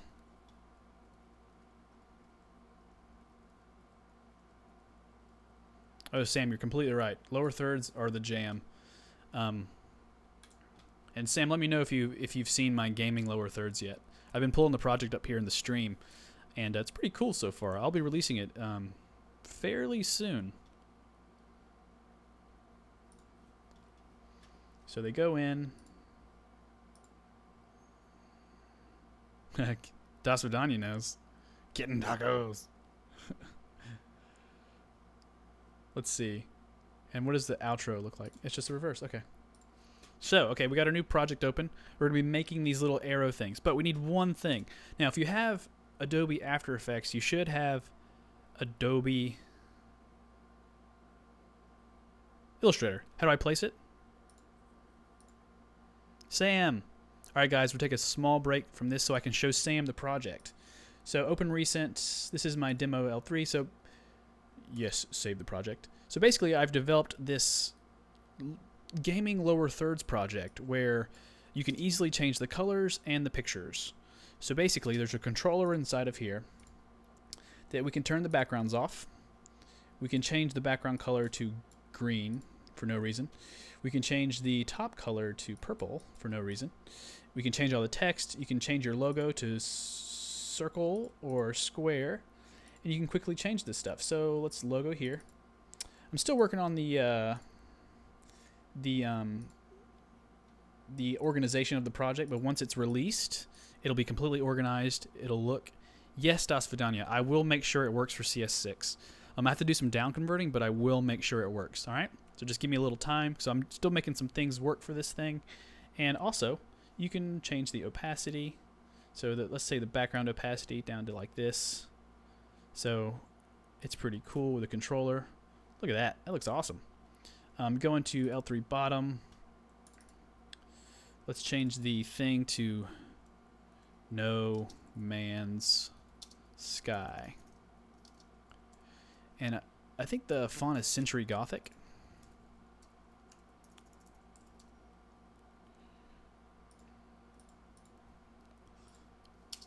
Yeah, No Man's Sky, just like that. And also their A in No Man's Sky never shows up right here. So we're going to take a little mask on No Man's Sky and actually get rid of this A thing right here. Reverse the mask. There's the A that looks like the actual game. It's not perfect, I do spend more time, but boom. No Man's Sky. So, you got this cool little template. And if you want to turn your backgrounds on, let's turn a background on. And you go into your place background here part, and you can literally just change the background. Drag in a photo. We had kittens before, kitten tacos. That's where kitten tacos comes from. And here's the space background we were using for this. No Man's Sky. Put your own logo in. Put your own stuff in. It's really good. Now, this will be a priced project. I'm thinking about making it like $3 or $5, really cheap. But under a 24-hour period, if you use the promo code Kitten Tacos when I release the project, you can download it for free, right? And if you signed up for my newsletter, you will get an email knowing when the project is online. So keep your email checking.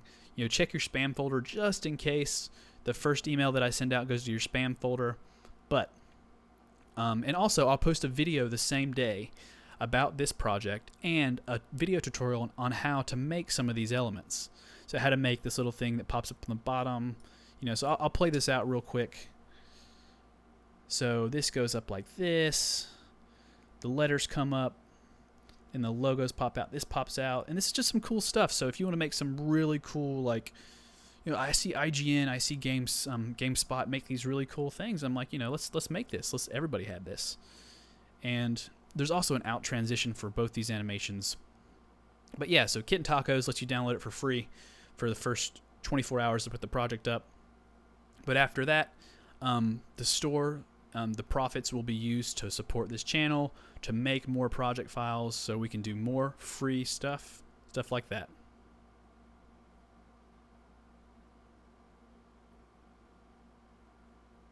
Look, Sam, for me, I love making videos. It doesn't matter. I'm going to show you a video that I made that's going to blow your mind. So, I help produce a channel for this girl called Jaylene Silver, right? And it's makeup videos. But I'm going to tell you guys, Eastern Standard Time, Das Vidania. So as soon as it's posted, but it's a 24-hour period, so no matter where you're at, it'll be posted. And maybe I'll make it 36 hours, just to help you guys out. That's the tops. Can't do anything like that. But here's a makeup channel that I've done all these videos. I've made these videos. So if you want to see one of these videos, 3 date night outfits. She's pretty new to YouTube. I'll put a link in the description, but I edited these videos.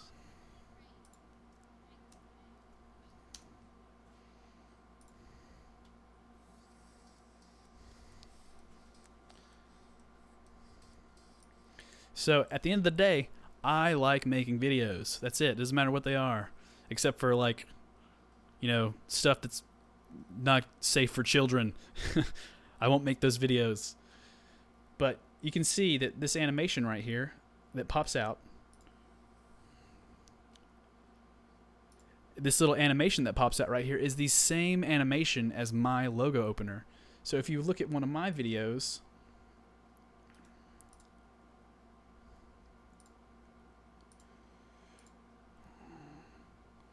it doesn't matter where. Let's do callout titles. Right there, exact same animation. Just, I retyped it out, changed the font. I edited the colors.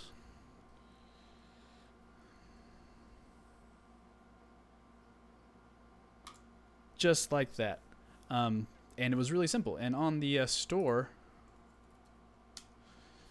you can actually find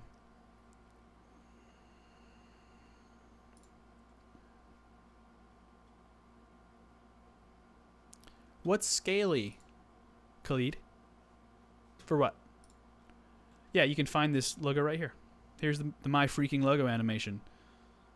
Really cool template, really is. But yes, this is one of the templates that supports the store. I also did a tutorial on how to make it, so if you don't want to buy it, go watch the tutorial. It's completely for free if you watch it. But stuff, like I said before, stuff like this just supports the channel, so I'm really excited. So we're gonna get back to our video, what we were making. That let's see. Das Vidania, you sent it across. We're making those arrow things that go across. So right here, we're making the arrows at 352. The really popular Nikki tutorials. We're making these arrows. And this will take no time at all. So, file, open recent, arrow callout titles. Now, we've made a composition, 1920 by 1080. And we've opened up Illustrator. New Illustrator file.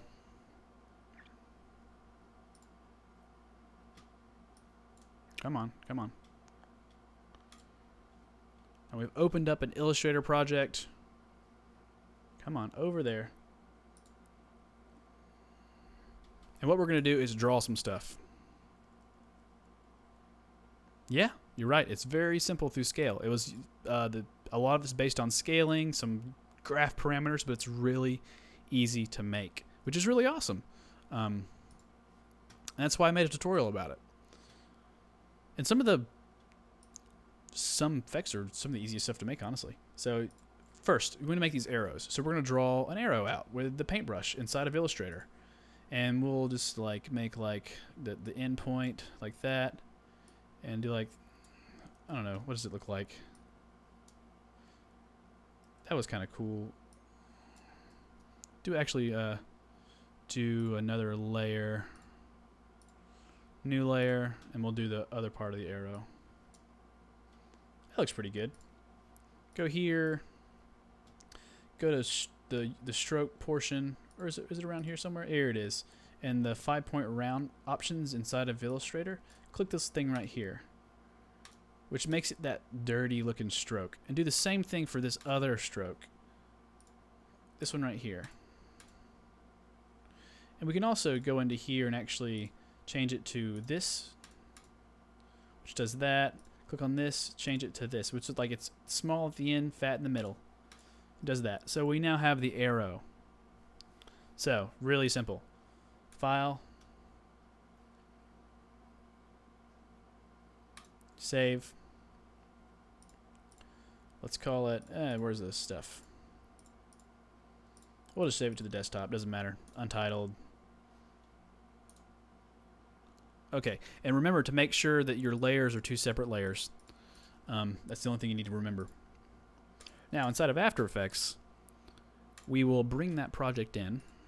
So, right-click, import, file, desktop, should be at the bottom somewhere. Untitled AI, click Open. It should give us some options. Ooh, this is taking a long time to import for being such a simple import.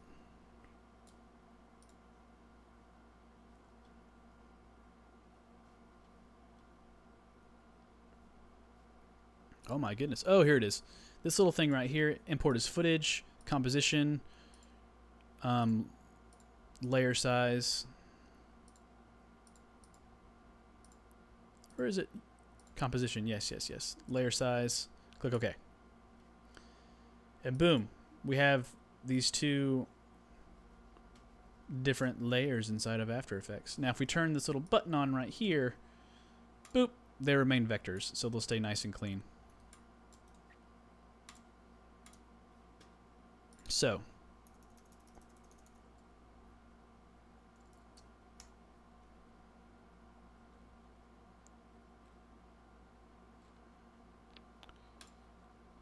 let's see exactly how I want to make this. But remember, these 2 things are 2 different shapes. You can kind of move them around, you can rotate them. Make sure the end is always pointed on the end right here. Really cool.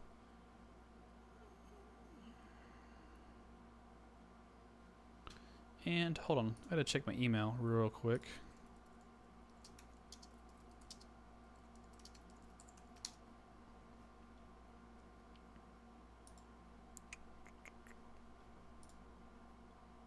Oh yeah, thanks. I forgot that a window was open, that I needed to select some stuff.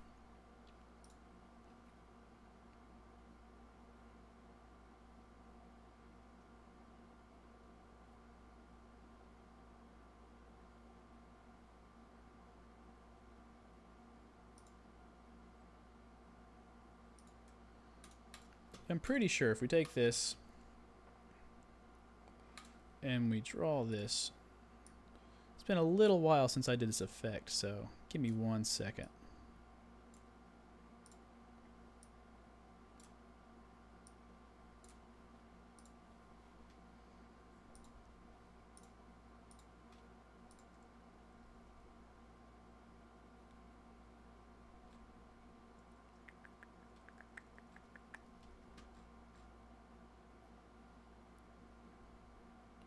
Where's the option?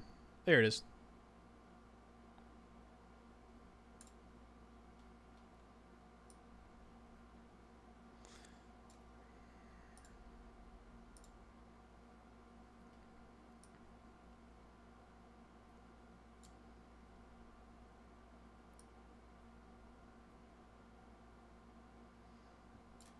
Cool. Okay.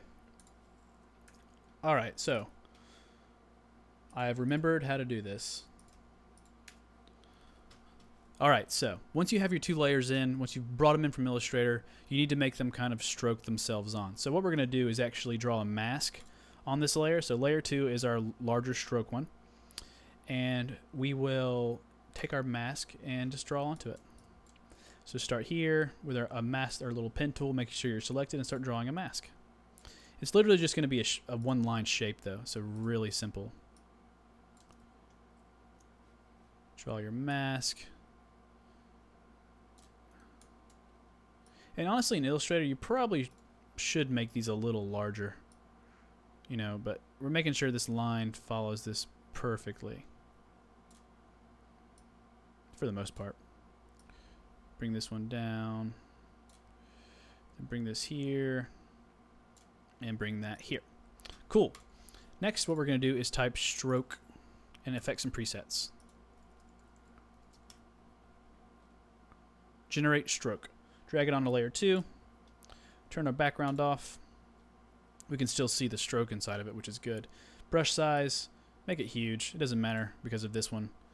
Now what we're going to do is actually go to the start down here, and I think it's this way.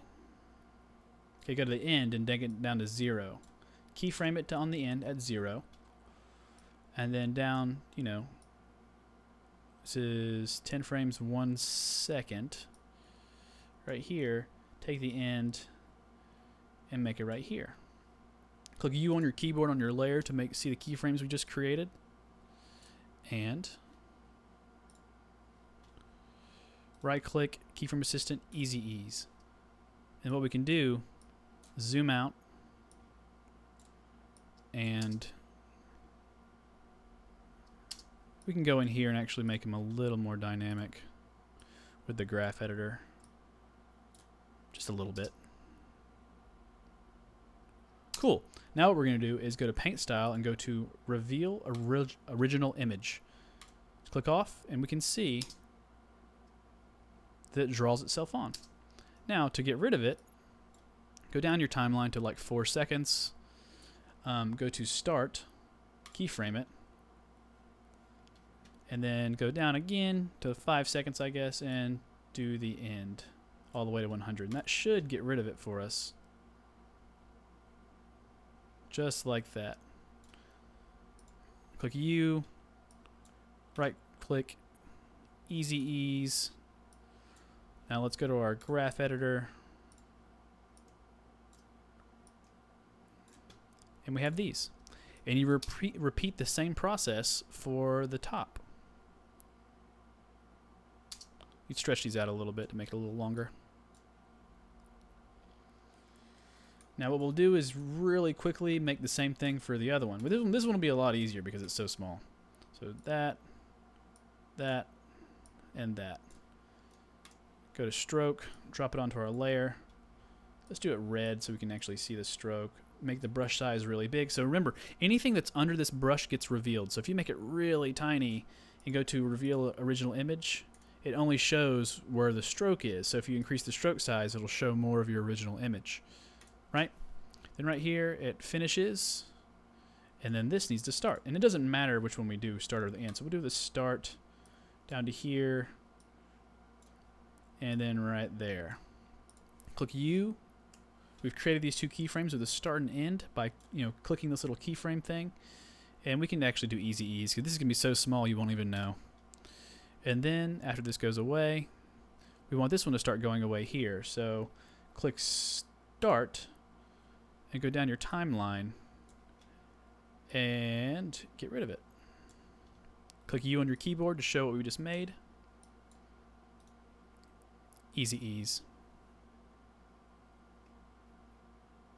I use Premiere Pro mainly, but I like to use Final Cut sometimes because they always update the software and it's good to stay relevant, because I want to start doing some tutorials on Final Cut because I've had a couple people ask me about Final Cut Pro and I should be making them. But I use Premiere Pro so much I don't do it very often. But I'm thinking about doing a new series completely on Final Cut, but I'm kind of refreshing myself a little bit because I actually started editing videos on Final Cut in college. And so I want to be very well versed in Final Cut before I start making stuff up. So let's go to New, Solid, do a pink background, put this pink background under everything. We could easily, pre-compose this layer, call it Arrow 1, and then go to Fill and drop it onto here and change it to white. So you have this really pretty, let's rotate it, arrow that pops out on the stuff.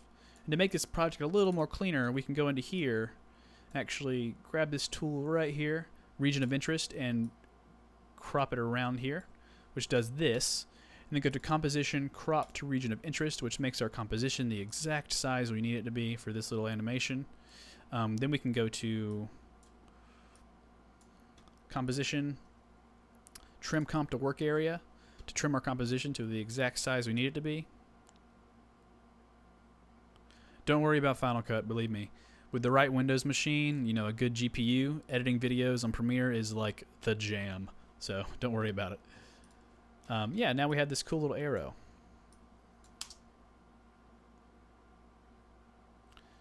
Cool. Let's find, I don't know, a picture of makeup. Images. Okay. This is working. Alright, really makeup lady. Makeup lady. We shall put the makeup lady in here. Uh-oh. There it goes. Makeup lady. Put this under here. You know, do this. Scale it up a little bit. Let's actually, you know, we need to flip this around or hit rotate. Rotate it around. Points to here. Scale it down a little bit.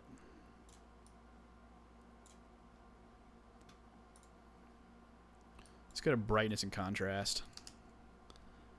Make this image a little darker. And let's watch our animation.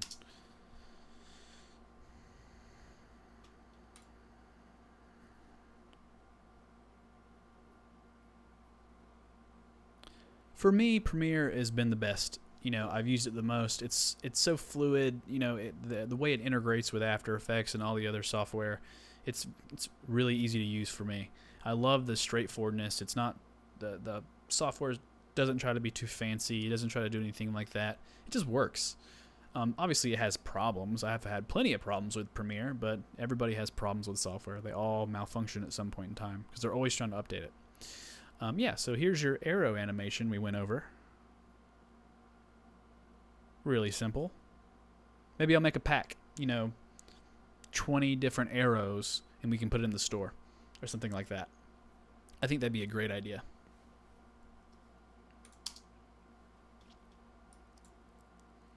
And also, I'm thinking about doing a series called 2-Minute Tuts with a Z, where we have a whole playlist of 2-minute tutorials or less. So I just cover really quick topics inside of After Effects, Premiere, Photoshop, Illustrator, stuff like that. What do you guys think?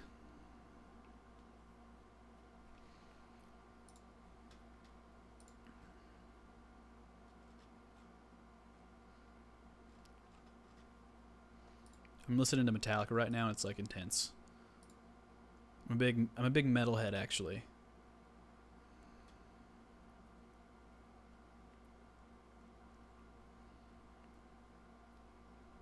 Thanks, Das Vidania.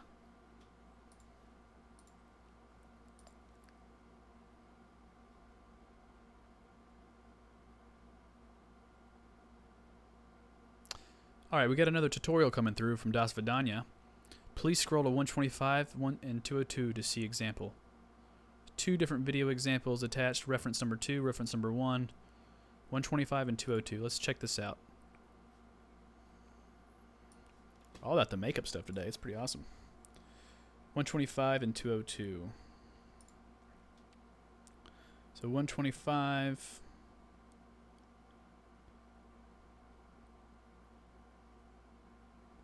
Oh, this is simple. This is really simple.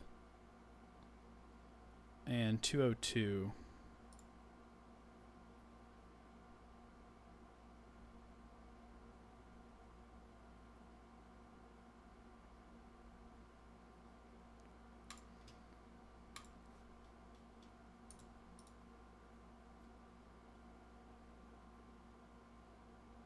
Cinderella? Who's that?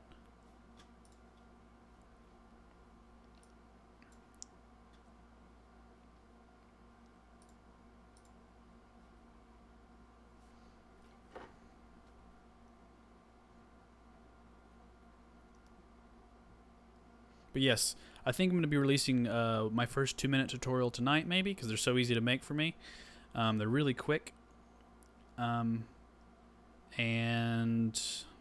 Ooh, yes, I'm ready to publish my video. No, I haven't. The only makeup channel that I follow is Jaylene Silver, because let's be honest, I don't really need makeup.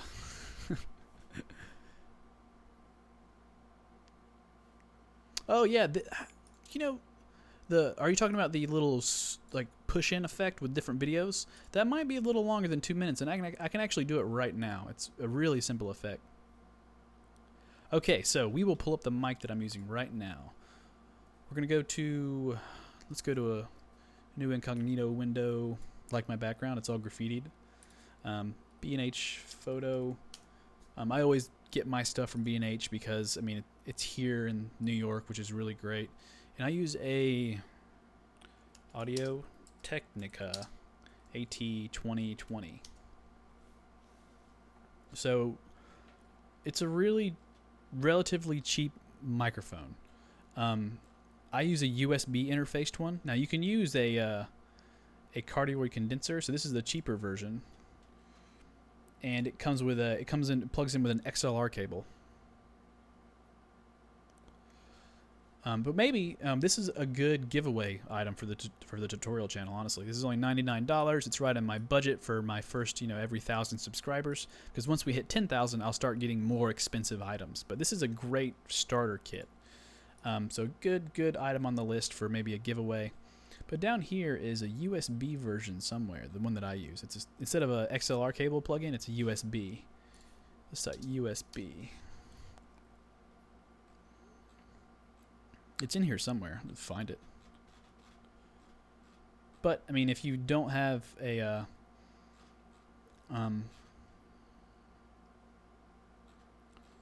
if you only there it is. See this USB mic right here?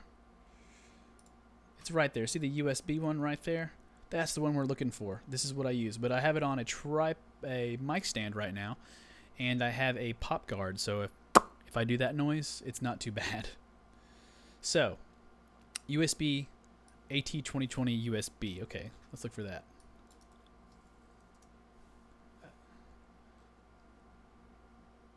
Oh, here it is. This is it. It's $150 US dollars. Oh, Cinderella, like a glam rock. I'll look it up in Spotify right now. I'm listening to Spotify, so.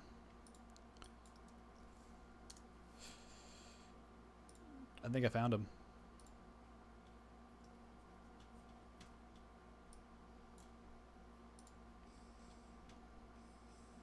I'm really into riffs, like good riffs.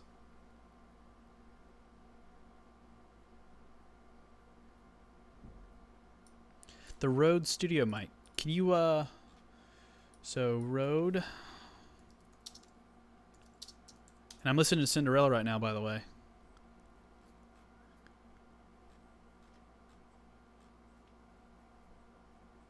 Is this it? The Rode Studio? Is this the right mic we're talking about right now? Whoa, my face is like see-through. I just noticed that. You can like see the back of my head. I can actually fix that, I think.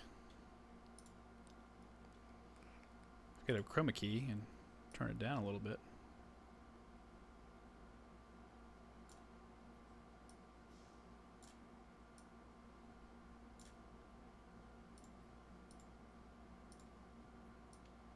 There we go. I semi-fixed it. No longer see through my face. Yeah. Hey, this may be a great mic, because look at that. It's got volume buttons on the side and a headphone port on it. That's pretty dope, I'll be honest. So you can hear yourself talk without going through your computer to hear yourself talk. So you know how loud you are and stuff. Yeah, the Rode Video mic is awesome. I know like the Casey Neistat guy uses that, which is really good. I thought about, doing vlogs one day, but I mean, so much work. And at the same time, for me, vlogging, there's a lot of people online that try to vlog. And, to be a successful vlogger, you have to have a following that actually is interested in your life enough to watch it. There's a lot of people who just, their first video they ever make for YouTube is a vlog. But in reality, the average audience on YouTube doesn't care that much unless you're already like really big. Lucifer Spotify playlist.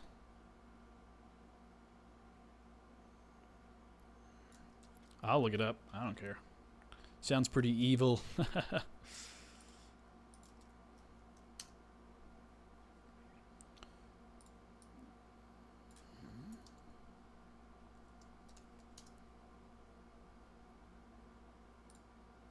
I think I found it.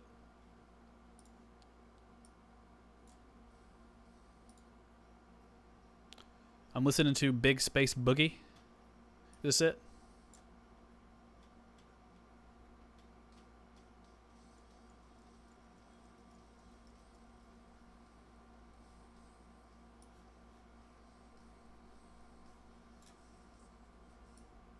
Sounds pretty interesting, honestly. Yeah, I mean, it is. It's $250, and honestly, the mic that I use is $150. I mean, you have to pay a little more money for the pop guard and the mic stand, but the mic stand's like $20, and the pop guard maybe $15. And it's a great mic. I use it all the time. It works. It's USB interface.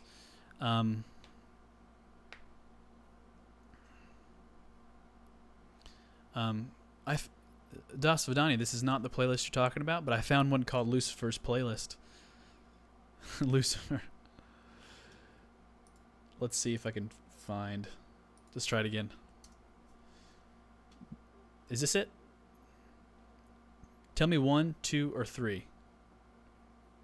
1, 2, or 3, and I'll know which one it is. This is the 1. This is 2. This is 3.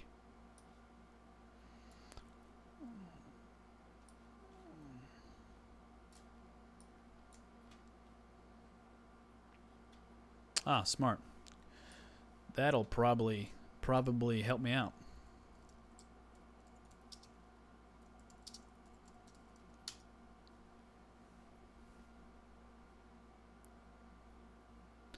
Oh, this is the show. You're right. You'll see the song from the... Oh, my gosh.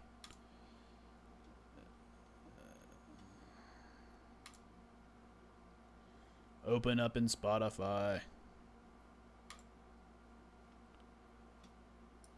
I got it playing now. Good music for the background. Who's still here?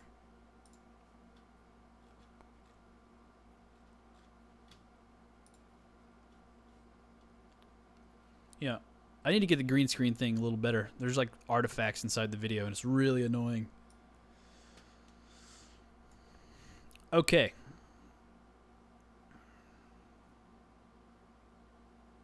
Yeah, true that.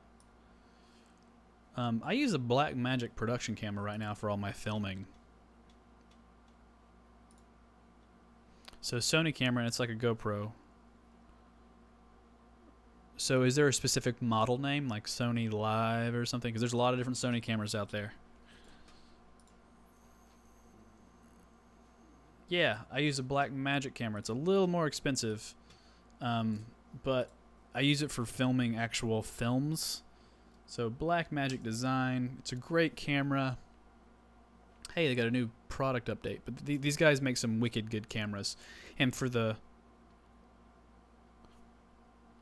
Awesome to be here, Das. I'm glad you guys are here. So, products. This is what I use right here. The Blackmagic Cinema camera. It's a little pricey for a starter camera, for sure. But for the quality you get versus, you know, it rivals cameras like this. So we got to think. Okay, this camera, the 4K version EF mount is $2,995, which is a lot. And it's a pretty expensive camera. I mean, you're going to really invest some time into this, you know, some money. But if you compare it to a camera that is comparable, like the Red Weapon 6K, or let's do, you know, a Raven 4K, because you know this is comparable to the Blackmagic Cinema camera. It's only $7,000. You know, it's like half the price. Yeah, Sam. So the Red series, like the Weapon 6K/8K, if you ordered what you needed to get this camera running and ready to go, I mean, it's expensive. It's really expensive. You got a $60,000 camera, you know, with tax, you know, going on $68,000 US dollar. So I mean, it's an expensive camera, but is it an amazing camera? Let me tell you right now. 75 frames per second at full 6K, 6,000 by 3160, 100 frames per second. I mean, like, you know, you could shoot full 3K video at 200 frames per second. That's like some pretty stuff.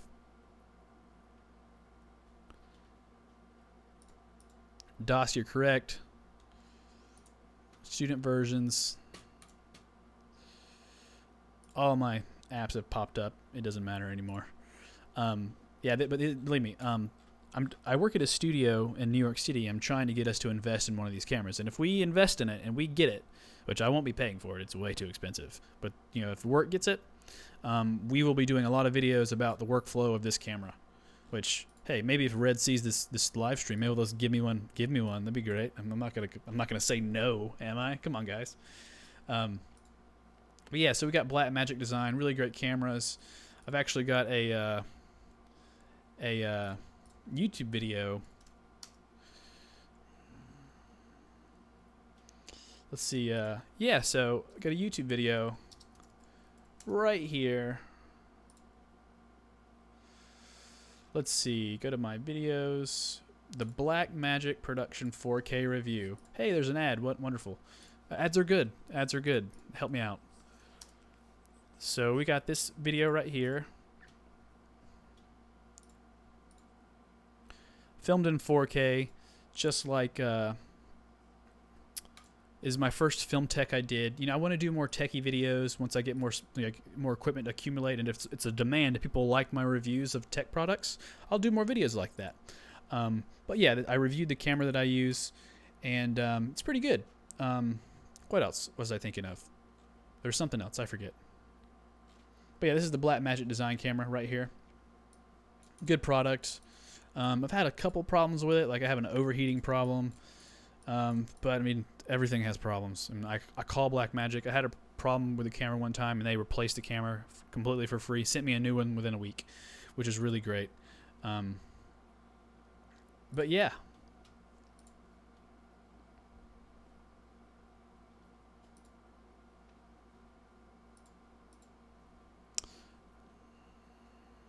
Oh, and everybody watching, be sure to give this live stream a thumbs up. It's always a plus.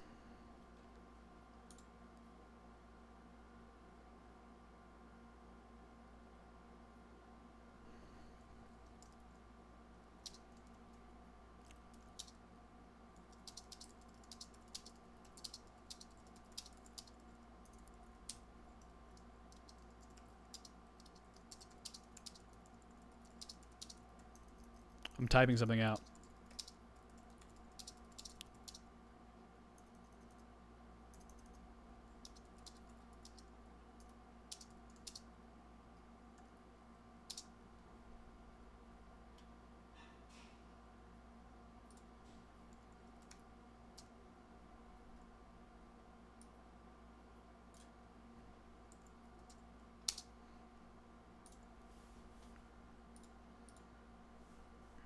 Have I tried using a 360 camera? Yes, I have. I used a GoPro setup, and I think a friend had it. It was alright. I'm not that big into 360 cameras, honestly. I like looking through a window, you know, like that, you know, specifically what you want. You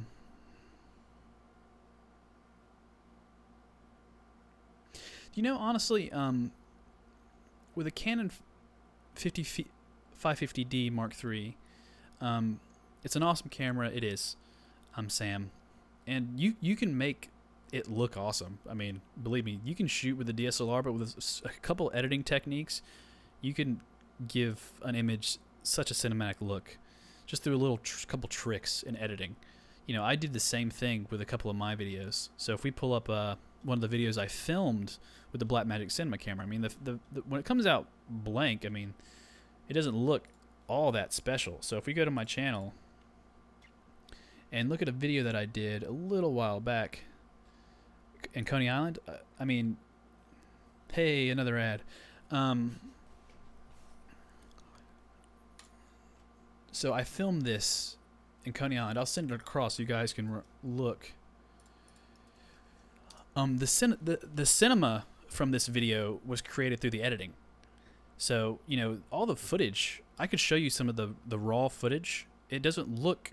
I mean, it's a really high resolution because it's filmed the Blackmagic, and the lens is okay, but the cinematic part is the music, the tone, you know, the color, the grittiness, you know, these desaturated tones, stuff like that is where you're going to get your cinema. So like your deep shadows, your blue, your orange, stuff like that.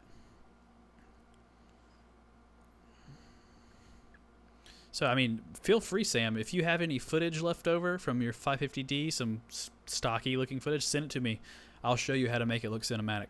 I'll edit it right here on the live stream, and we'll do our best.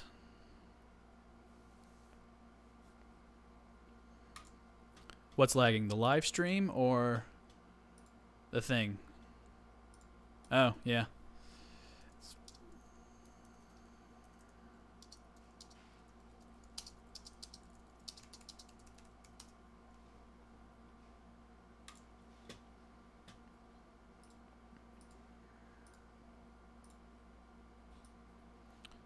I use a, if I can remember, Canon 23 to 105 f4.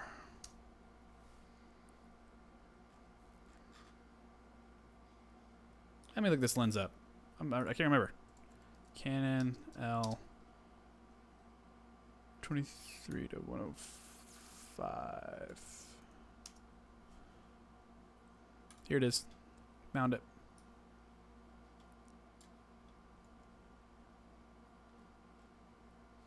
So this is the lens that I use for the Blackmagic, and it's a very well-rounded lens. And lenses can get a little bit expensive, but relatively, this is a baseline lens. I mean, like, this is how much they normally cost. I mean, if you can get into some really expensive lenses, and this is $1,000, but it's more of an investment. So this is a 24 to 105 millimeter f4, and it's a good go-to lens. It's got a good zoom. It's got a good shallow.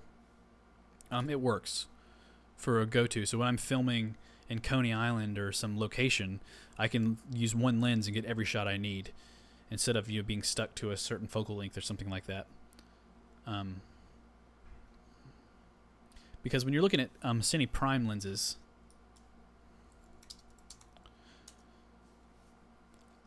nope, not Cinema 4D, Cine Prime lenses. Canon.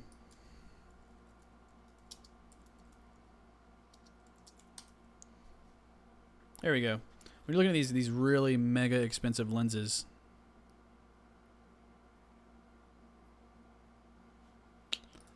honestly, for me, I mean, I don't really buy that much stuff that often. Like I'll stick. I've had the Blackmagic camera in that same lens for. You gotta look for deals, because like really, like, if you're shooting a video that's supposed to look like it's made in the 70s, maybe you could get on, you know, some retailer website where you buy a lens that was made in the 70s. Because if you want to recreate that look, you would buy a lens that was made back then. It's going to be really cheap because it's old as heck.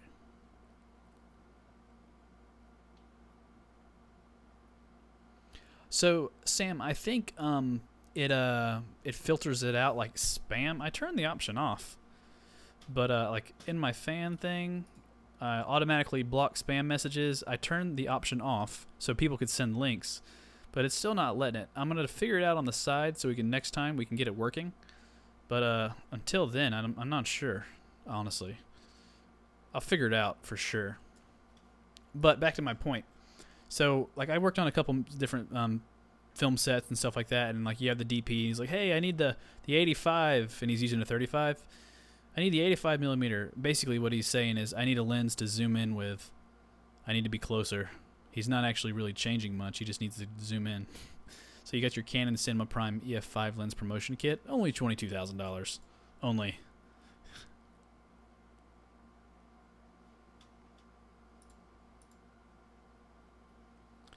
I mean, I would want links to just be in the chat so everybody could see it, honestly.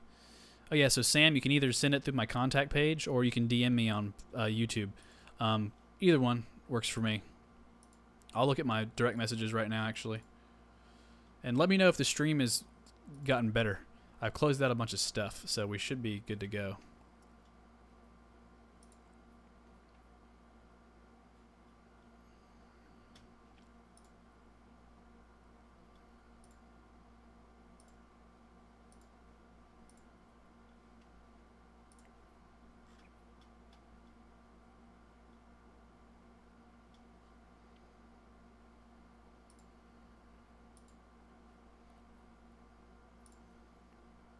Remember, guys, give this video a thumbs up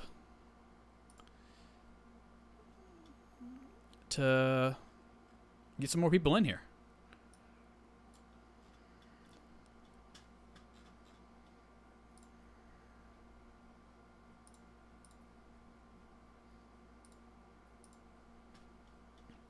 Oh, and I actually might start live streaming on my gaming channel after a while.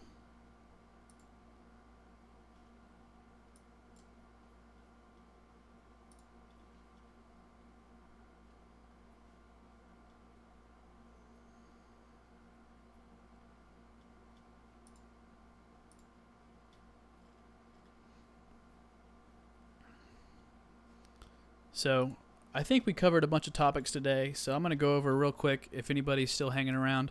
We covered how to recreate this little arrow thing, which is nice.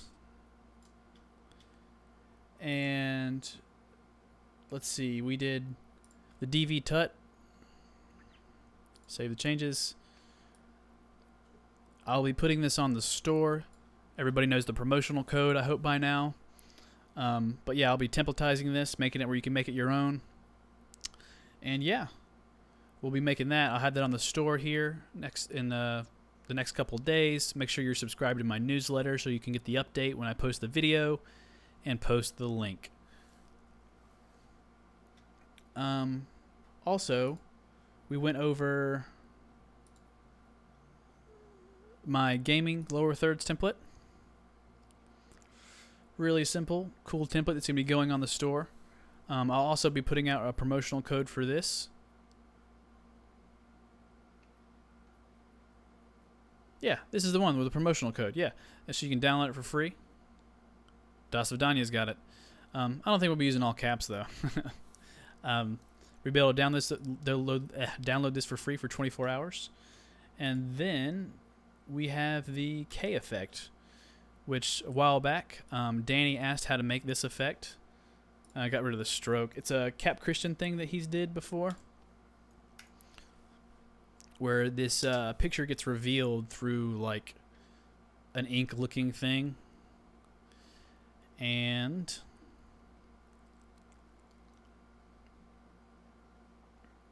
yeah, the kitten thing, which is great.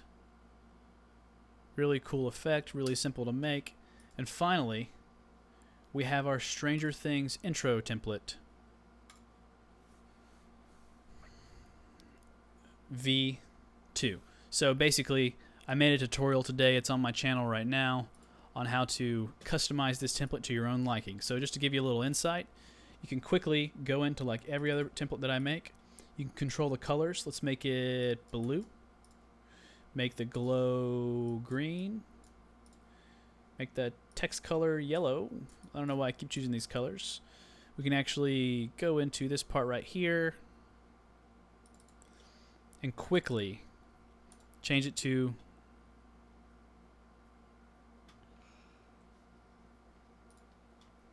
go in here and change the image. So we can drag in a picture of the Hulk. And if we look really quick, it's a solid picture right now, so if we go to the final piece, it's going to be just a solid picture. But what we need to do is get rid of this white. So what I would do is go to color key inside of your effects and actually get rid of the white. So key out the white, turn the tolerance up to get rid of more of it. Parent it to the N so it moves with the N, just like that. And turn the N off and go back to Final Cut 4K. And you've got the Hulk inside the video.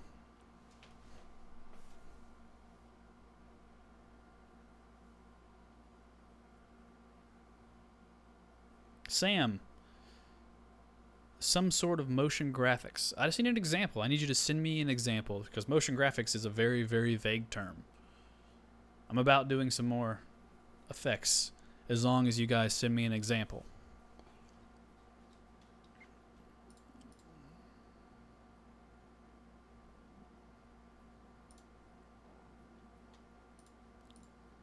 But yes, also I'll be streaming on my gaming channel tonight. I'll probably start around, I don't know, 10 o'clock. Thinking like 10, 10:30. So if we open this up, not this one. That's some of our examples we did. Looking for an incognito window. I got a lot of them. We can do it from here.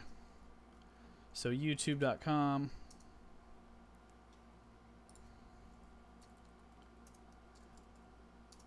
Type this in. You gotta filter the channel down. It's right here. Max Plays. You guys can do me a huge favor. Subscribe to this channel. Subscribe to this channel, and I'll be streaming tonight, and we can talk more about editing as I stream. It works for me. Works for stuff like that. And also, I do a bunch of motion graphics in these channels. So I made this intro.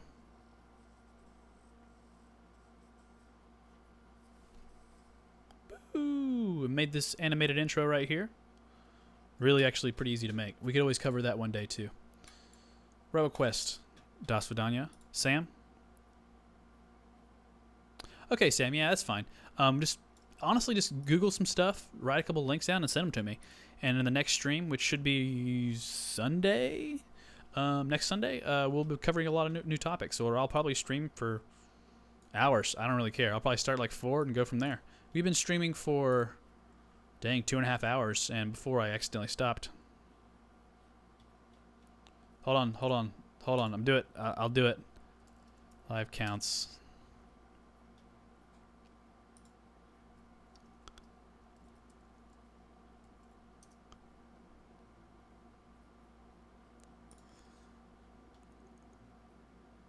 Hold on, let me get the URL.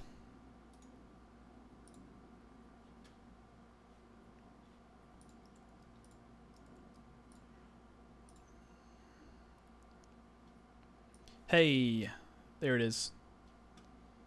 There is the live count. Took me a second to pull it up because I had to pull a link.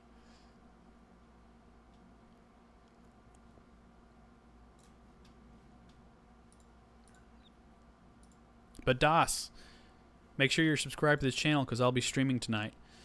It's either going to be No Man's Sky or Final Fantasy X. You guys can decide right now. Final Fantasy X will be starting from the beginning. Hey, look at there, Sam Baker. You're amazing, man. Thanks. I'll be streaming to YouTube and or Twitch. So, what do you guys prefer? I mean, I don't know. I know for gaming, Twitch usually works a lot better, but I know on YouTube I have my comment stuff set up really well, so that works. Hey,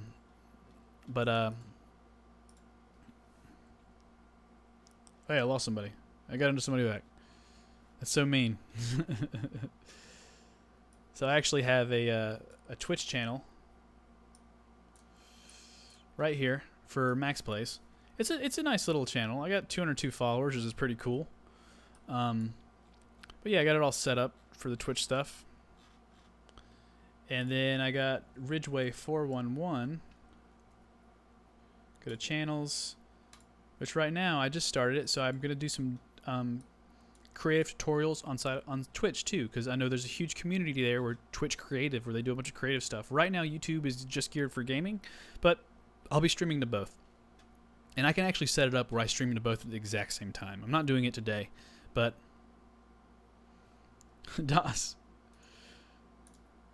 Just click the link that I sent, DOS.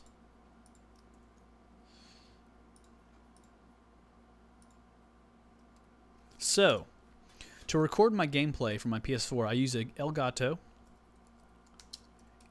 60S. I use an Elgato HD60S.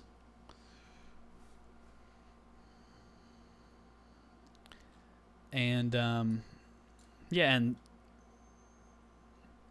Dasodanya, the gaming channel is that link right there. Just click that link.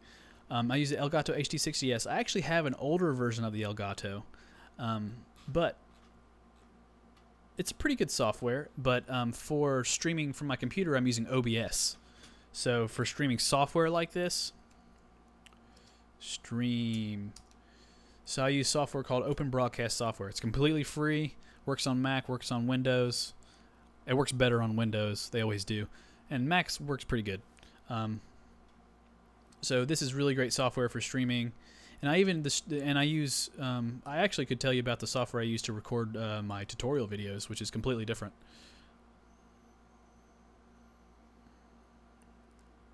Yeah, I got the Elgato HD60S so I can stream instantaneously. It's a lot faster because it's USB 3.0.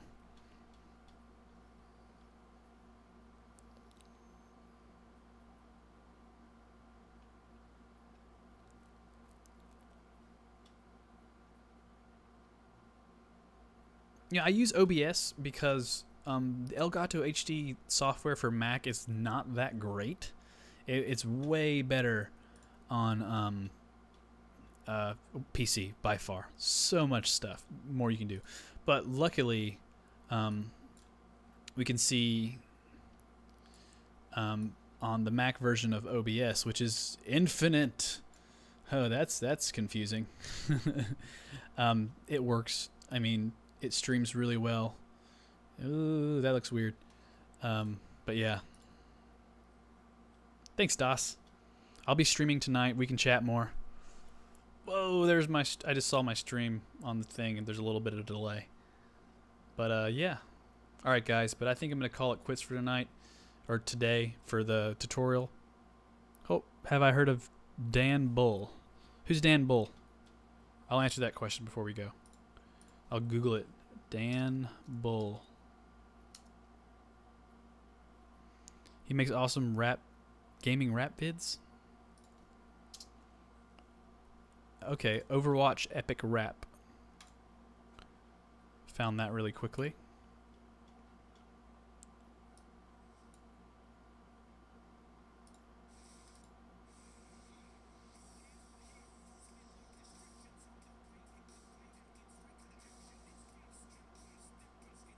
It's actually pretty cool. He's pretty nifty, pretty creative. Yeah. All right, guys. But I'm gonna go work on these templates a little bit. I'm gonna be working on the DV Tut for you guys to make it awesome and put it online. Make it really quick and super easy download.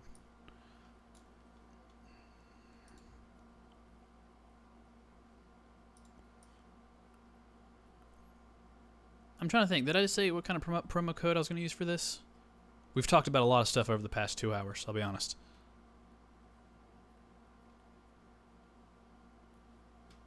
Yeah, no problem, Sam. Do your thing, man. I'll just be streaming for whatever. Yeah, I'll be working on this one to put it on the store. And then L3 Demo 1. Remember the promo code. I'll be finishing this project up soon. It'll be on the store. Making a video about it, a tutorial video on how to make some of this stuff, and a video on how to customize the template. One word, Das. One word. No space. Yep, but that'll be it for now, guys. Other than that, I appreciate you being here. I had a lot of fun. Yeah. No space. You wrote a space. It's kitten.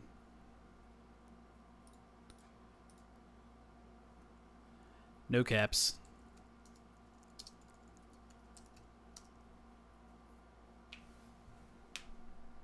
But if you signed up for my newsletter, you'll get an email and you'll know when it's up.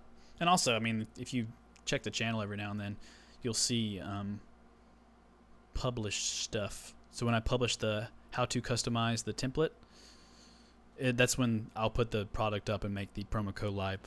But the videos will have to be up first. But talk to you guys soon. I'll be streaming at around 10:30 for the gaming channel. And that's about it. Yep. Peace out, guys. Had fun. We'll be doing this every Sunday, I hope. Remember to email me suggestions, and I'll make a list to cover in the live stream so we're not just randomly looking at nothing for a while. No problem, guys. Take it easy. Catch you next time.